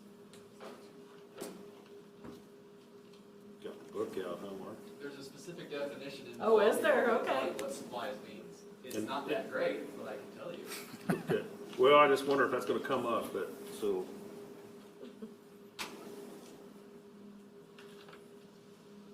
So, you said you read it verbatim what the state law is, I mean. Yeah, I they- actually checked with the Indiana codes that were listed down below, 5-22-8-2. It stated exactly how it is stated in here. And the $50,000 was stated in the law, or is that? It is, and it also, you have an asterisk there, it says this amount may be lower than $50,000 if the local board so desires. By law, the board also has to have the option of requiring quotes, bids, or proposals for purchases under $50,000. so let me throw out a for instance. If we were to, like the pole vault program, we had that discussion on that. If this is the case, can the administrator arbitrarily put a pole vault program in with $30,000? Would that fit under that definition? It probably would, but I don't know that I would do that because it's a new program that you're approving. Okay, I think that's a contention. Okay. I'm just gonna get it out here so we can get going. So, Missy, would you scroll down so we can see the bottom of that form? Please? I think some of this that we're talking about, I know like the previous board, what we did was we just kind of had a, I guess, understanding that it was 15,000. But, we also worked together for a lot of years and everybody knew and the administration knew, and that's kind of what we knew. And then if it was something that needed to be done competitively, we got competitively. But there's going to be situations where you're not going to find competitive bids. Oh, that's right. In education. So I think our general rule of thumb was that if it's under 15,000, let them do what they want. If it's above that, then get a bid and come see us. and I'm probably, in the industry, it's like 10, 15 before you're elevating decisions and stuff like that. So the 50,000 is kind of, I think, I'm just throwing out the contention point that we've talked about. And my thing is, on these policies, it's got nothing to do with who's in this position. It's got nothing to do with trust. The policy, is to set guidelines for whoever in the future is going to do that. So it's not about, there's no mistrust with the administration or anything like that. But I also, in industry, I see a lot of times where people, you get these limits and they'll come in and they'll subvert the policy and they'll come in and piecemeal things. So my email, that was the point I'm trying to make, and there's no distrust at all with anyone. I'm just, in my mind, I'm sitting here and I'm thinking, okay, $50,000, what have we bought? And, and I'm just looking at the time I've been on the board, what have we purchased over $50,000? What have we purchased under $50,000? So I'm looking at, You know, the software, the computers were definitely over 50,000. The software, the first deal, what was that, 67 or 57? Was that over 57,000? I'm just going from my knowledge on the board, so, you know, I've got, I guess when you look at the board, what's our purpose? It's policy and you know, physical responsibility, basically. So, I mean, to me, I don't know. The only contention I have is probably the limit. That's the only thing I want to see changed. I mean, we discussed this in there. Sometimes you've got, you know, when we had our policy meeting, sometimes you've got, it's kind of like Steve's saying, there's informal agreements and things like that. There's also times where we've got things listed out for certain categories of spending. Here's your kind of limit before you have to elevate that for approval. And I'm basically, you know, I don't have a big problem with it. I'm kind of throwing this out so we can, you know, move on. So, you know, or get where we're going on this. So, I kind of had a question, I guess. This policy addresses the first part of it that we've gone through is talking about when we should get bids and not get bids. It doesn't say anything about getting board approval at all, as far as I could see, anywhere. It just doesn't say anything about it. So is there a different number for that, or is there any such rule? There is not that we have in policy right now. Okay. We only have where you would actually every month, you are going to approve any item that gets purchased. So you're approving them regardless, whether they're bid on in the open market or whether we purchase them outright. So either way, you approve them. Well, prior Because approval, I guess, would be that is policy. right. But Prior approval. No, we have nothing in policy. Mr. Flack, was there any informal number for that that you're aware of? I think it wasn't. There was just a lot of communication, I think is probably what it was. I would just want to bring up a point that it may be a rare occurrence, but I can tell you in the past, I've had a school hit by lightning in the middle of the year, and we had to shut down school, and that ended up costing us about $30,000 to $40,000 in one day. I would not have time to go out and get the best bid or a quote or whatever. We would use the people that we trusted that were local, or someone that we've been working with in the past. I know that that amount is pretty rare, but it does happen. I just don't want to get into a situation where we would have to hold an emergency board meeting that evening and we couldn't move forward. That would be my only concern, and I know that's Jeremy and I both, we have discussed that, and I don't know if you want to share anything, but that's just my concern. Yeah, and I can see where that would be a concern. Certainly, there's emergencies that might come up that hopefully it's not that big of a cost, but it's possible. It is possible. Is there any mechanism that, we could write into the policy that somehow defines what an emergency is, or says if you're not able to get a hold of a quorum, but you can do it? Just write it down if that's the concern. That's something we can do, Mark. Yeah. We just can't change the limits set by the law. Can't go higher. You can't go higher, you can go lower. But A quick question. So let's say, I was trying to think of an example earlier today. Let's say we need a new, Jack needs a new pickup truck. And we go to Shepherd's and we go to O'Daniel. If O'Daniel's less expensive, are we locked in to go to the least expensive bid? One, that pickup wouldn't be an emergency, would it? No, in a non-emergency. this policy doesn't say emergencies. That would be. Right. I'd be concerned about the local, you mentioned it earlier, the local people we know, we trust, we want to give our business. Does this eliminate our opportunity to give local businesses our business? Are we locked into the lowest bid? Not always, and that's just a general bidding responsible bid, or the most responsible bid. So if a bid is not matching specifications on things, then the lowest bid is not always what you have to go with. You just have to have justification of why. Yes. Well, I was part of this conversation, and, you know, I don't know how education finances works. I'm still learning that, but where I come from, I had a multi-million-dollar corporation. I had a $5,000 limit on my credit card, and I had a budget that I had to live with for the year. If I had extra pairs in the first quarter and something in the fourth quarter and something in the second quarter broke, I was authorized to make that emergency and go ahead and fix that as long as I had the money budgeted, okay? An emergency meeting only requires 24-hour notice and 4 people.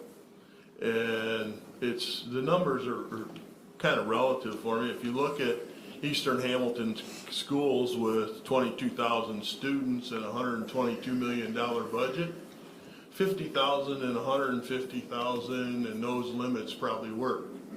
For North Manchester Community Schools, where we got 1,600 kids and an $8.8 million budget, I don't see those kind of numbers working for us. I understand it's the law. I just think we need to roll that back. I know for a fact you can get a boiler contractor on site on overtime on the weekend. You know, somebody needs to have that authorization to spend that money, say up to $5,000 or $10,000, and then if it comes in, hey, you know, this is a one-off pump from 30 years ago. We're going to have to order one from New York. It's going to be another $5,000. That's when you have the emergency board meeting. You know, I'm not opposed to a purchasing agent. I'm not opposed to setting some limits where quotes need to be. And if quotes aren't available, I think there needs to be a sole source form similar to what Tony filled out for the one that we approved tonight, saying why. Maybe there isn't that specialized contractor here in our area. Now, I will say this. I did a little digging today. We're 22 years behind. This law was written in 1997, and then it was modified in 2007. And it says that the purchasing agent means an individual authorized by a purchasing agent or a government body to do the purchasing duties of the purchasing agency. And it's, I'm looking, it says, a purchasing agent may make a purchase under small purchase policies established by the purchasing agency, I'm sorry for stuttering there, or rules adopted by the governmental body, which would be us. So we're 22 years behind in having a written policy on this, so I get why it's come up. But I just think, I'm not willing to give up the financial responsibility that the people that elected me. I'm not willing to delegate that to somebody else at that high of a level. Our administrators need to be able to keep school running, keep the boiler running, but I just have an issue with the amounts. I have a question for Teresa and Jeremy. What amount would you feel comfortable that you would need to cover any emergency? And I think most administrators on big purchases would come to the board anyway. I don't think there's an issue there. But what amount of money do you guys feel like you need to run the school in an emergency situation or in some situation that this policy would cover? I mean, I would be comfortable if it was 15 to 20,000 range. And again, you know, we're new things that we haven't done in the past. You know, we're going to bring those things to you and your approval, and you know, we're going to bid those things that we can for sure, and do our due diligence and do it the right way. So it's just that little bit of ability, flexibility, if, you know, the big AC unit goes down on the hottest day of the year, those type of things. We know we've got some options, and you know, I think Steve said it best when he said it's about communication and keeping everyone in the loop on what's going on, and I think that's really important too, and we're going to try to do that. So Teresa, do you agree with the 20,000?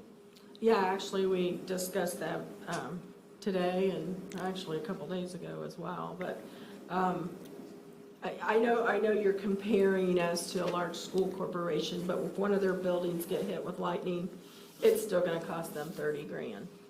So, and to turn around and delay school a second day or maybe a third day to get a board meeting together, but by the time it's posted and we have the board meeting, and then we go out and get our quotes and everything, it's just not feasible for anybody. And if you give us only a $5,000 limit, our hands are going to be tied, and we're not gonna be able to keep school open when we have those extreme situations.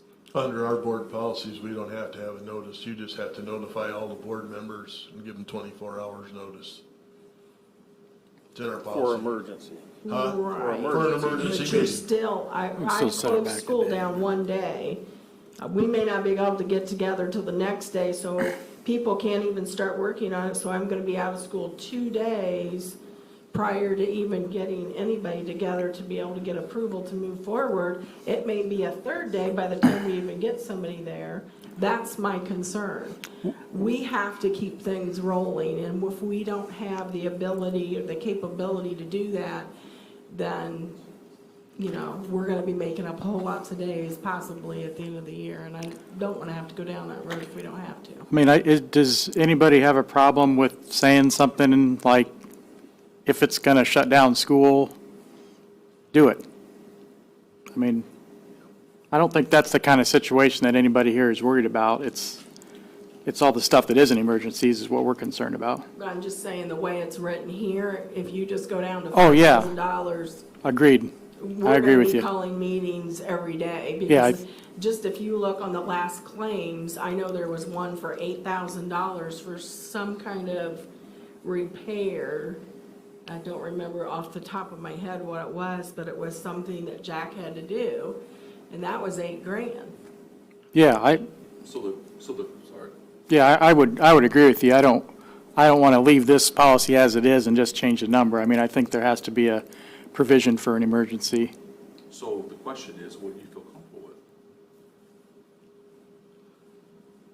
Well, that's what we talked about, that 15 to 20. We would love it to be 20 if we could, just to make sure that we have that cushion there. It's really about just trying to keep things moving forward in situations that we have no control over.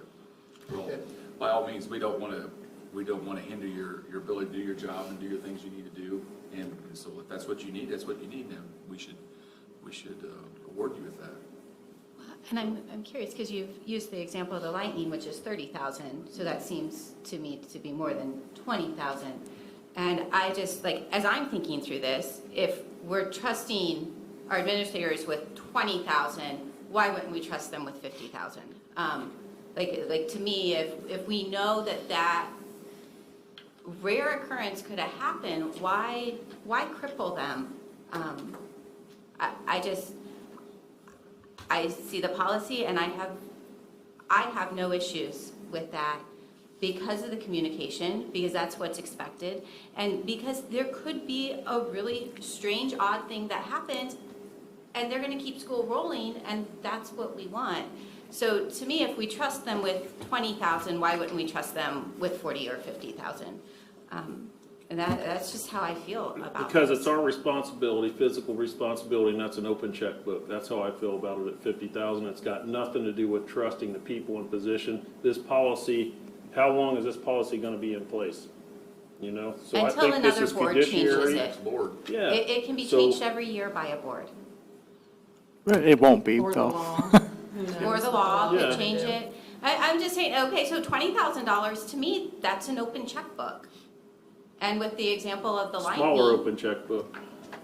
Yeah, but this is just to go out for bids, right? I feel Yeah. like there's two things rolling here. It's like approval of the board, what dollar amount is that, and then what dollar amount to go out and solicit bids. Am I right on that? It's pretty much. I mean, there's what two, it's- I mean, I'm comfortable with it is how it's written. I think our administrators today and in the future need the freedom to react to situations. So if in the emergency situation, the board would get together and just approve, okay, spend the money, but you don't need bids. That's what's gonna happen, right? Well, I'm a little In an confused. emergency situation, Teresa would have to get 4 board members together. And the board would then say, okay, you do not need to go out and get bids, fix the problem. So we're asking, this policy is just for going out and asking for bids. Except this policy doesn't say anything about emergencies.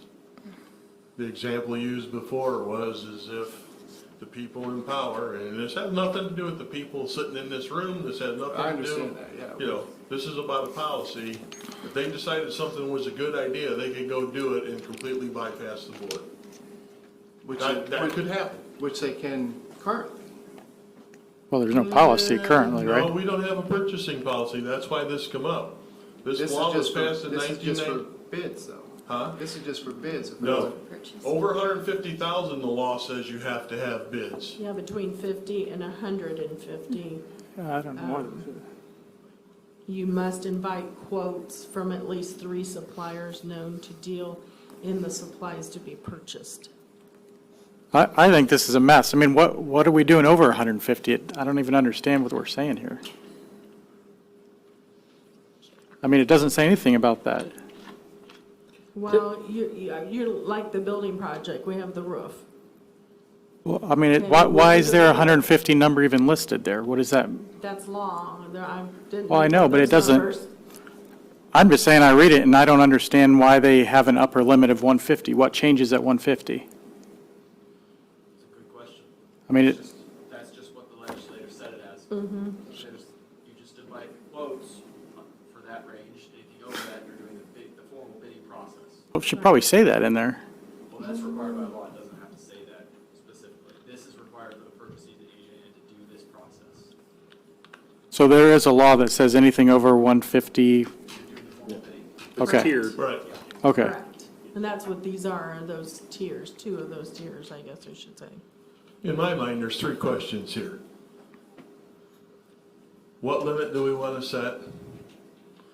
What limit do we want to ask for additional quotes and/or a sole source? And someplace the word emergency needs to be in there. You know, if it's an emergency and the administration needs to spend 50,000, I'm okay with that. What I'm not okay with is the way this is worded and having the limits that high without the word emergency in there. You know, because if we get hit by lightning, it could cost more than $30,000. But you gotta have the ability, that purchasing agent has to have the ability to pick up the phone and call Shambaugh and Sons and say, our boiler's down. Or call Duke Energy and say, hey, we just got hit by lightning. And they're gonna say, well, it's after the meter, that's your problem. So now you gotta call somebody else. To me, those are the things that we need to address right now. It's not if we name a purchasing agent, we have to do that by law. It's where do we wanna set the limit, where do we wanna set the limit for quotes, and do we wanna put the word emergency in there and have a higher amount? So most often, you got a little table, right? You got those limits, and you got what institutes through that limit, what do you do with those limits? Kind of like we talked about in the policy meeting. So, like,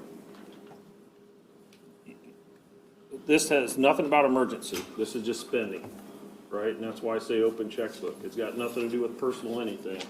So, like, can we agree? You know, I don't know where we go with this, but Yeah, well, I was just thinking, Mr. Turflinger and you have said that you want some limits. Mr. Esposette said he's fine with how it's written.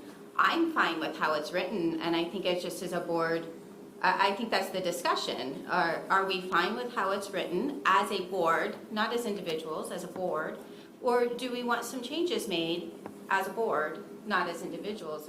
And to me, I don't know where we stand as a board because I feel like I've heard two things for people.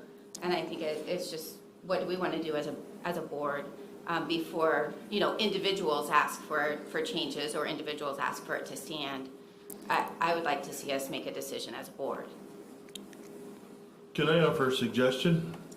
since we got a great big agenda here tonight and we still have an executive session, can we table this and schedule a work session where we can all sit down and talk about it, where we don't? We still got an executive session yet tonight in the cell phone tower to talk to. In fact, I'll just make that a motion that we just table this for tonight and schedule a work session to talk about this. How do others feel about, or, well, I guess, is there a second? I'll second. Okay, so we have a motion and a second to end this discussion and come back to it in an additional work session. Is there further discussion about that? Just a point of clarification, this is a first reading, It's just a first reading, yeah. Yep. and this is my first time at a first reading where there's been this much discussion. So what would come back in a second reading? Same thing. The same, Well, and 'Cause we that can't- was but we why I don't was vote on asking this what we tonight, wanted right? to do Yeah. as a board. Like, do we have some sort of, can we as a board come up to that decision? Do we want Teresa and to go back and make some changes to this and bring it again, which if it's substantially different, would that be another first reading? Yes. It would be another first reading that should bring back, or do we want to say, I think, am I wrong? Or we could say that as a board, we agree with this, and then it would come back as this, as a second reading for a vote. Is that correct? How that would work? Yes. so And then the motion on the table that's been seconded is, let's stop talking about this and bring it back as a work session issue. seems to me the process would be to bring this back and then have a vote. Well, that's because you feel comfortable with this. Well, no, it Yeah. could get defeated, and then, Well, it could- and then another proposal would come forward. It Another seems like proposal could come forward from the work session. We would all sit down, what are we comfortable with? And that would be the focus of that. And then Teresa and Jeremy could come back and say, okay, we're comfortable with this, and this is our emergency definition. There's nothing says that we can't put a higher amount in if it's under an emergency, and this is our regular spending. But like I said, we still got an executive session tonight, so I made the motion. It was seconded. I'd like to call the question. I don't think you can call the question. No, there's more discussion. Huh? No, there's some. Oh, okay, I'm sorry. I might suggest that we bring this policy back next month for the second reading, and since there's been discussion on emergencies and different limits, Teresa and I can work on a second policy that we can do as a first reading next month, and then have that discussion then. Because I'll be honest, I don't particularly want to have another work session if we can avoid it. Yeah, and I guess that's the whole point of putting it under discussion and information so that we can have that open discussion right now instead of pulling it out for a completely different meeting, so. And Can I modify my motion to just table this and come back to the first reading next month? With maybe some adjustments if you and Jeremy feel so inclined? can I say I don't something? think that, I don't. Sure. I think we're in discussion of a discussable item, so please. So I think we need to be really careful here. If you want to use a business model, I mean, I suspect, Rick, you have a spending limit in your position. I have a spending limit in my position. We're talking about our CEO and Chief Financial Officer of our company, if we look at it that way. This is a corporation, we've hired these folks, and the higher you get in the CEO, CFO, the more spending and the more trust because they've earned it. And I think as a board to start putting limitations on what our CEO and our CFO can do, I'm not sure whether it's this board or this administration or a different administration is the right thing to do. I know that I have a spending that I don't have to put question. Why? Because they trusted me and they hired me in that position. And Did somebody set that limit? yeah, So that's all we're talking about. What's the limit? And since you gave your individual view on this, I'll give you mine. Put emergency in there, make it 50,000, put a 20 cap on your regular spending, put something in there about the 150 or tiered or whatever, and then I'll vote yes for it. Just to move this conversation along. I don't really want to have another working session on it. I think that's, it's we've got a policy committee, so if we get, this discussion, we've got a couple of things to look at. I wonder if the 150, I've read that about 3 times now. I wonder what it really should have said after 150, it needs board approval. Yeah, so you only got 3 or 4 points of contention. Steve, did you hear Mark say that it's because after 150, then it has to be out for bids? Okay. The law says that. And to Bryce's point, we're comparing private industry to public monies, and this We're is, comparing public industry. I mean, well, public companies are held accountable. this is state law that we have Policy's not for to control. put in a purchasing agent, and we are charged with setting those limits. If you see the rest of that procedure, it says that local boards and government entities can set those limits. And I understand that, and someone set my limit, I'm not sure it was the board, I don't know who set my limit. I'm saying, we're talking about our CEO and CFO, whom I trust, and I think whoever replaces these folks, I'll have the same amount of trust. I mean, they've earned that trust, and I'm okay with how it's written. I kind of like the emergency portion of it. I think that that's a good move, and I'm okay with the $50,000 of freedom, if you want to spend, because I trust you. And again, I know, Mike, you trust these guys as much as I do. I'm not saying that you don't. I'm just saying, this is the CEO of a corporation. But just because someone's a CEO, I mean, we're not talking about these people. We're talking about future people. You trust people that you don't even know? I trust whomever the board is, that they're gonna hire the right person in that position, yes. Have we ever gotten problems before? Yeah. with Manchester Community School Corporation on Right, this? so I don't know that we need to hash out a lot of history. It sounds to me like what Mr. France suggested, if it's okay with everybody else, is that we are going to, I think the suggestion was to bring this back as a second reading, which would be a vote. And then if it doesn't go through, then we'll have a first reading of an alternate policy. Is that what you had said? Or we're doing 2 policies? I guess I was confused on that. We do 2 policies, have first reading on one and discussion on that, and then vote on this, or you can bring both back at the same time and a third meeting to vote on both at the same time. Okay. What do you want to do? Also, just for board information, the legal assistant at Indianapolis I talked to today also to make sure that I let the board know that this is not a one-time occurrence. If you write this policy this way, that could happen 4 or 5 times a year, Again, I'm not talking about anybody in this room. These policies transcend even us, looking out there. So just because, Okay, so how do we want to If, move if forward? it's not worded very correctly, you could have it happen 4 or 5 times, and, we're down 40 students and down $250,000 this year. I just feel like we need to have some steps and some levels in there. And to that, if somebody is purchasing things in an inappropriate way, then that's what a board does, and there's reprimands for that. Now, that's a shame on us for letting it happen, because that's why we have policies, so we don't incur things like that, so. Okay, so do you want, I believe we have a motion to table it in a second. I probably need to vote on that, Mark.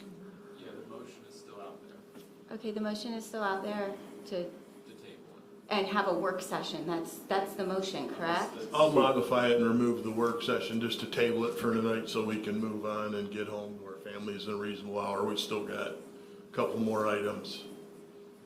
Okay, Table it just ceases discussion. so then we come back with another first reading next That'd be correct. month? Is that what we're gonna do, is just limp along? Have a second reading. Readings and 2 different policies. That's what that would do. That would do, as opposed to having a second reading of this policy and a first reading of a new policy that, okay? Well, okay, then I want to withdraw my second of Dave's motion. I want to make a motion to come back in a second reading with a modified policy. Okay, I'm just a little confused, and I apologize, I'm genuinely confused. We're in discussion and we're having motions, I don't understand.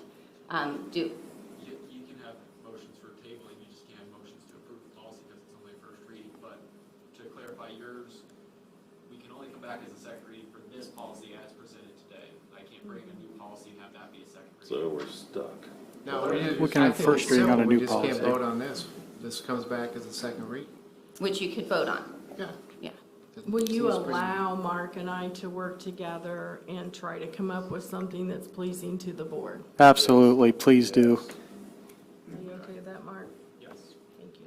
So if we table this, we don't necessarily have to bring it, I'm asking you, Mark, we don't necessarily have to bring this back next month. You guys could come back with a new policy for a first reading. Yes.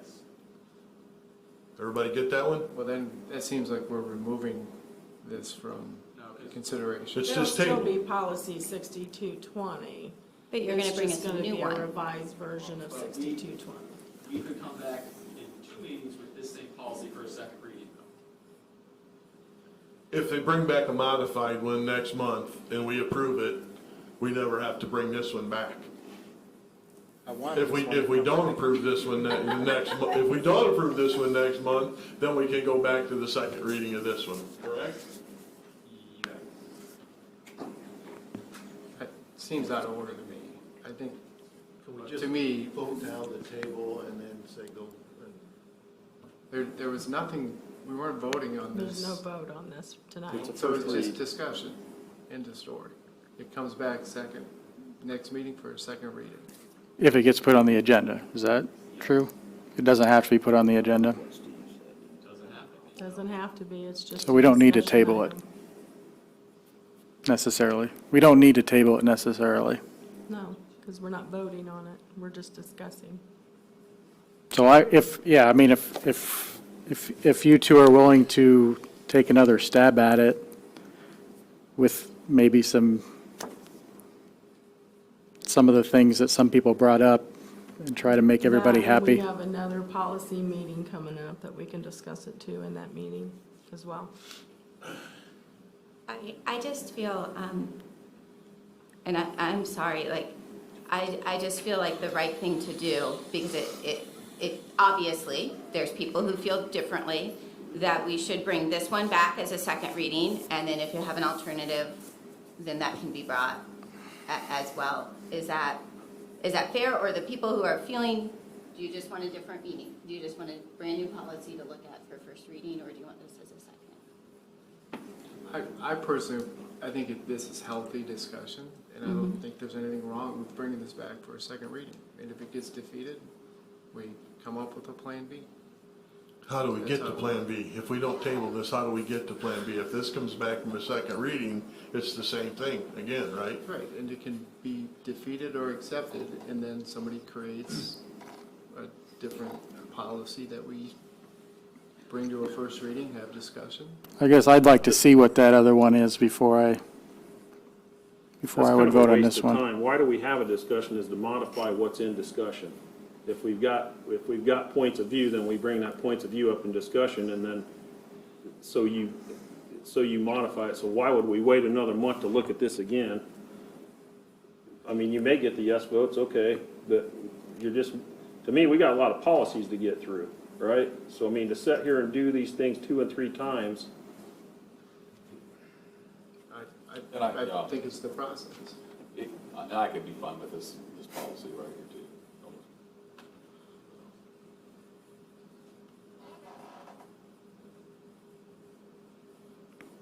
Well, I'd say I'm absolutely not fine with it, so I couldn't be more opposed to it as it is.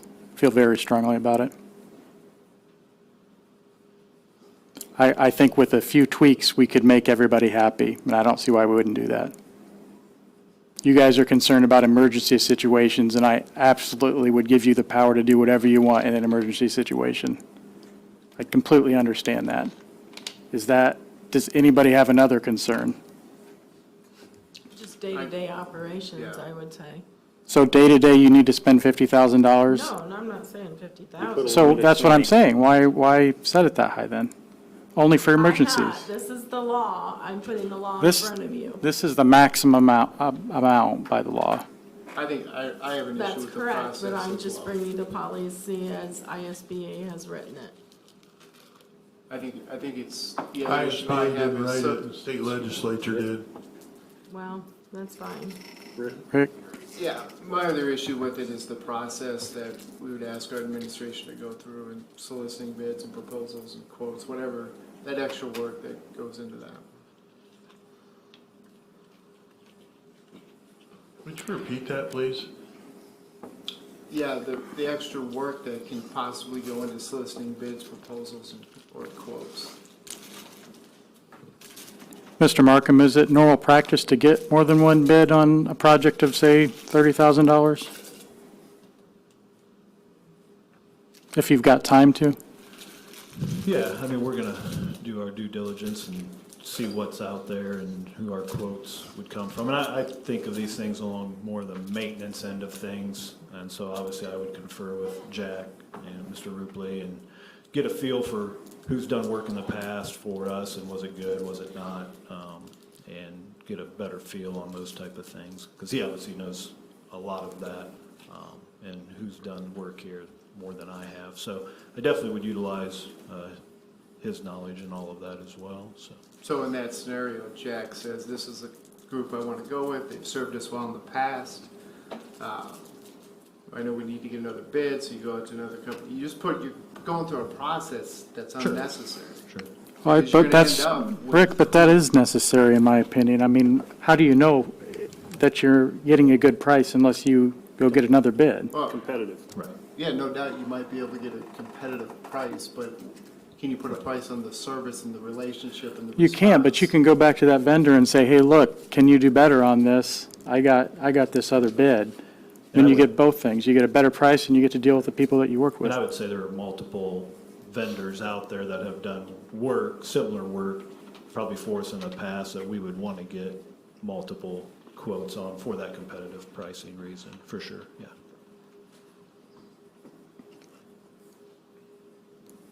I mean, I just don't feel like it's a lot of extra work. I mean, I feel like you guys are doing that anyways, in all except for emergency situations. Because that's good practice. It sounds like we got pretty close to a consensus, it's just getting the verbiage worked out. But this is, yeah, like I said, if we got 22,000 students, yeah, I get this, but where we're at, I can't go Here, just along. let me throw this out one more time. Put the word emergency in there, $50,000, $20,000 in non-emergency situations. Something about over 150, we've got to have bids, and I think we're No, pretty over close. 50. If you go over 150, you have to go to, with a contract. Well, that's legal. That's the state, Yeah. right? So, Yeah, bid process. would you be okay with that? Yeah, I'm fine with that. I'd be okay with that. I'm fine with that. Bryce? I don't know if I completely understand it. That'd be a great alternate proposal for next meeting. Yeah, so I can take a look at it.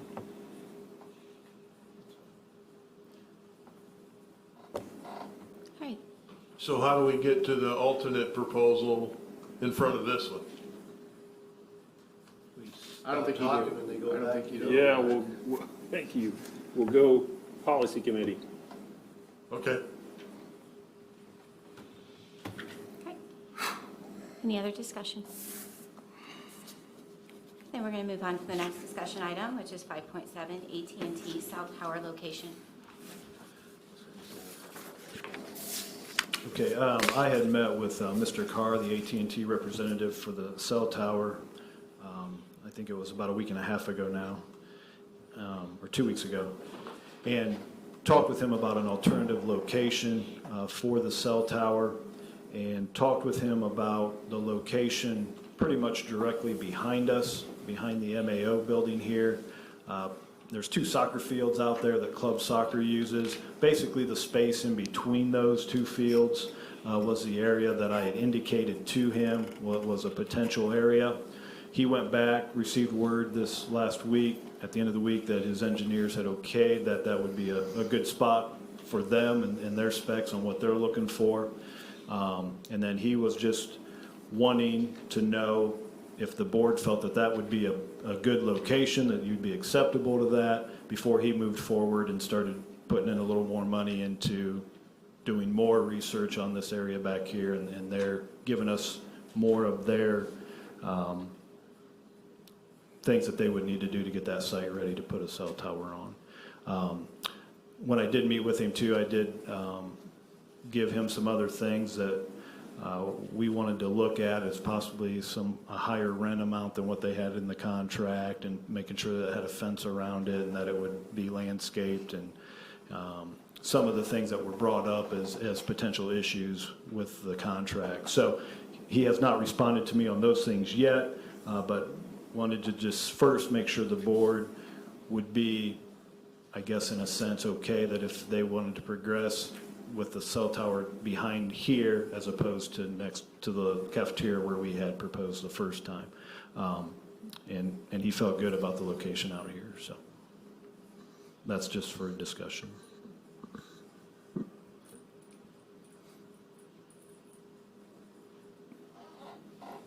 Did you get any feedback on some of the other things we had talked about, or?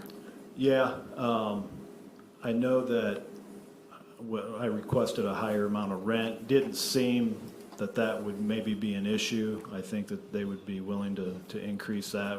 It was $850 a month. I requested $1,200. I don't know what they'll come back with yet. The one thing they said would be a deal killer would be revenue sharing. He said that for sure would not fly. But everything else, we talked about, I think in the contract it said if after we got rid of the contract, if they didn't remove everything after 120 days, then it became our property. I told him that was not good, that if we ever ended the contract, they needed to restore that site back to where it was, and 120 days, we don't want to own any of it at any point.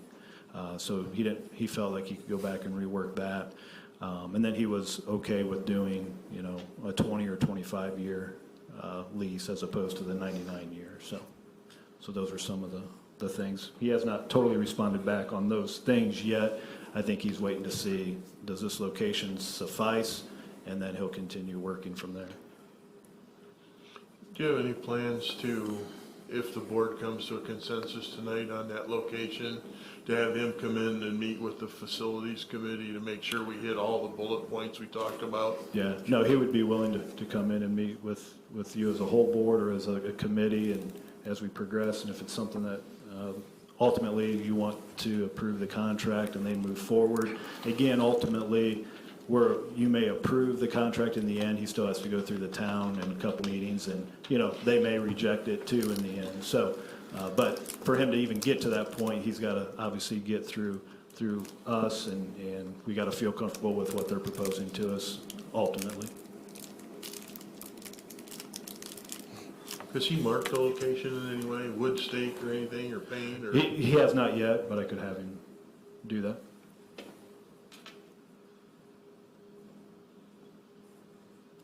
So this isn't gonna disturb the soccer fields out there or the cross-country course or? No, and we've got some room to adjust those fields if we needed to, one way or the other.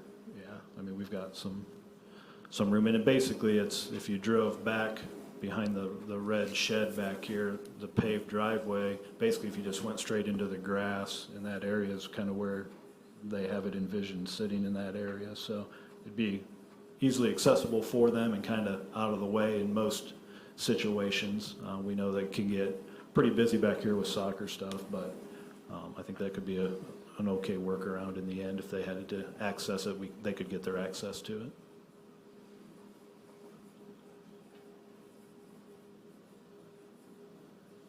So originally there was discussion that our transportation tower would then be placed on top, but now that wouldn't We happen. would just leave that as is.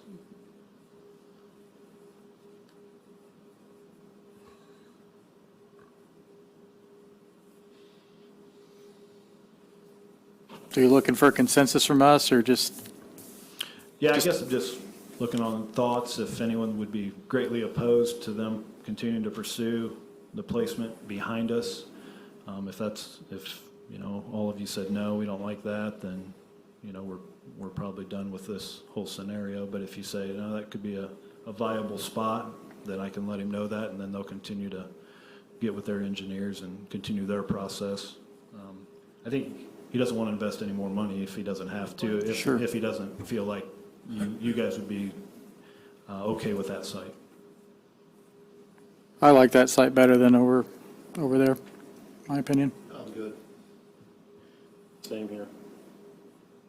I'm good. I wouldn't budge off the 1,200 a month though. I'd stay firm with that. Yeah, especially with no revenue sharing. Yeah, and on revenue, their idea was floated, just think about, instead of putting the landscaping in, just have the stone come out 18 inches around that privacy fence, and then get permission in the contract to where if we wanted to put up a Manchester Squires or, you know, lease out the space to a company for advertising. Sure. Be some more revenue. That's, you know, 20 by 25 fence is gonna be pretty nice little billboard. Yeah. Yeah, you could get some. Plus, we don't have to tarps. trim the bushes. Good point. So I think I hear consensus, Jeremy. I think I hear consensus. Do you? Okay. Any more discussion? Hearing from patrons. Anyone? We chased them all. Very many lines. It's been a long meeting. Superintendent comments? I have just a few. Just to note, the ISBA regional meetings are coming up here. They're going to be talking about legislative priorities. We're kind of between two of the venues that they offer that in. One is in Kokomo and one is in Fort Wayne. The actual Fort Wayne one is a little closer, even though it's not our region, we can still go to that.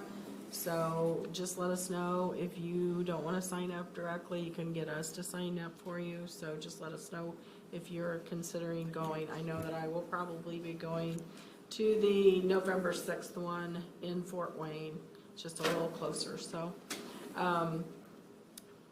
again, I say this every board meeting, but I truly mean it, is I am just amazed by the amount of support our donations have brought in to us, and just really appreciate how many of our parents, our businesses, community members all support our schools and what we're doing. So can't say enough how much we appreciate those donations. So also, one more thing is just a strategic plan update and where we are at. When we were together the last time for a work session, we did 6 attributes. After doing that, just came to the realization we need to probably define those before we send those over to the school. So we're going to be meeting with the curriculum instruction and assessment team to define those. And then also, I wanted some student input on that. So I'm going to meet with, what I've created now is going to be a student cabinet that will be meeting with me, and I will get some input on those, and just kind of listen to the kids and hear what they have to say about it. So I won't be surprised if they want to add something, and that's okay, I think, and we'll move forward with that. But at the end of the month, we are going to meet as an entire district at one of our collaboration Wednesday mornings in the PAC, and we're going to roll that out so that we're together, we're as a team, and everybody hears the same message as we roll it out to them and hand it off to them. So just know we're going to be probably a little bit behind in our process, where we wanted to bring it to the board in December. It may not be till January. It just depends on how much time they need to be able to do their research and look into best practices and do possible school visits and things. So that's it. Thank you, Dr. Grimeau. Any school board comments? I have one. Number one, a lot of good discussion tonight. And shortly after Dr. Grimaud come on board, we started seeing signs around our campus. Matter of fact, she all gave us one. This is one out front over here says, "Champions being made here." Be a champion. It's right out front. Well, tonight, our soccer teams with their 30-1 combined record are the co-teams of the week on Channel 15. Well, one team's demonstrated true championship behavior in my mind, and I think our board and our community needs to know about it. That's why I'm bringing it up here. I want to end this meeting on a positive note. Last month, MCS hosted a cross-country invitational meet. One of our teams showed up unsolicited to help run the event. Parking cars, handling shoe timers, water tables, chairs. Why? So participating athletes' parents could watch their kids compete. In my mind, this was a class act, and in my book, these young ladies are the true champions on and off the field. And that was our Squire girls softball, or soccer team, excuse me. And that's all I got. Thank you. Thank you. Anything else? Then we're adjourned to executive session. Thank you for your time tonight.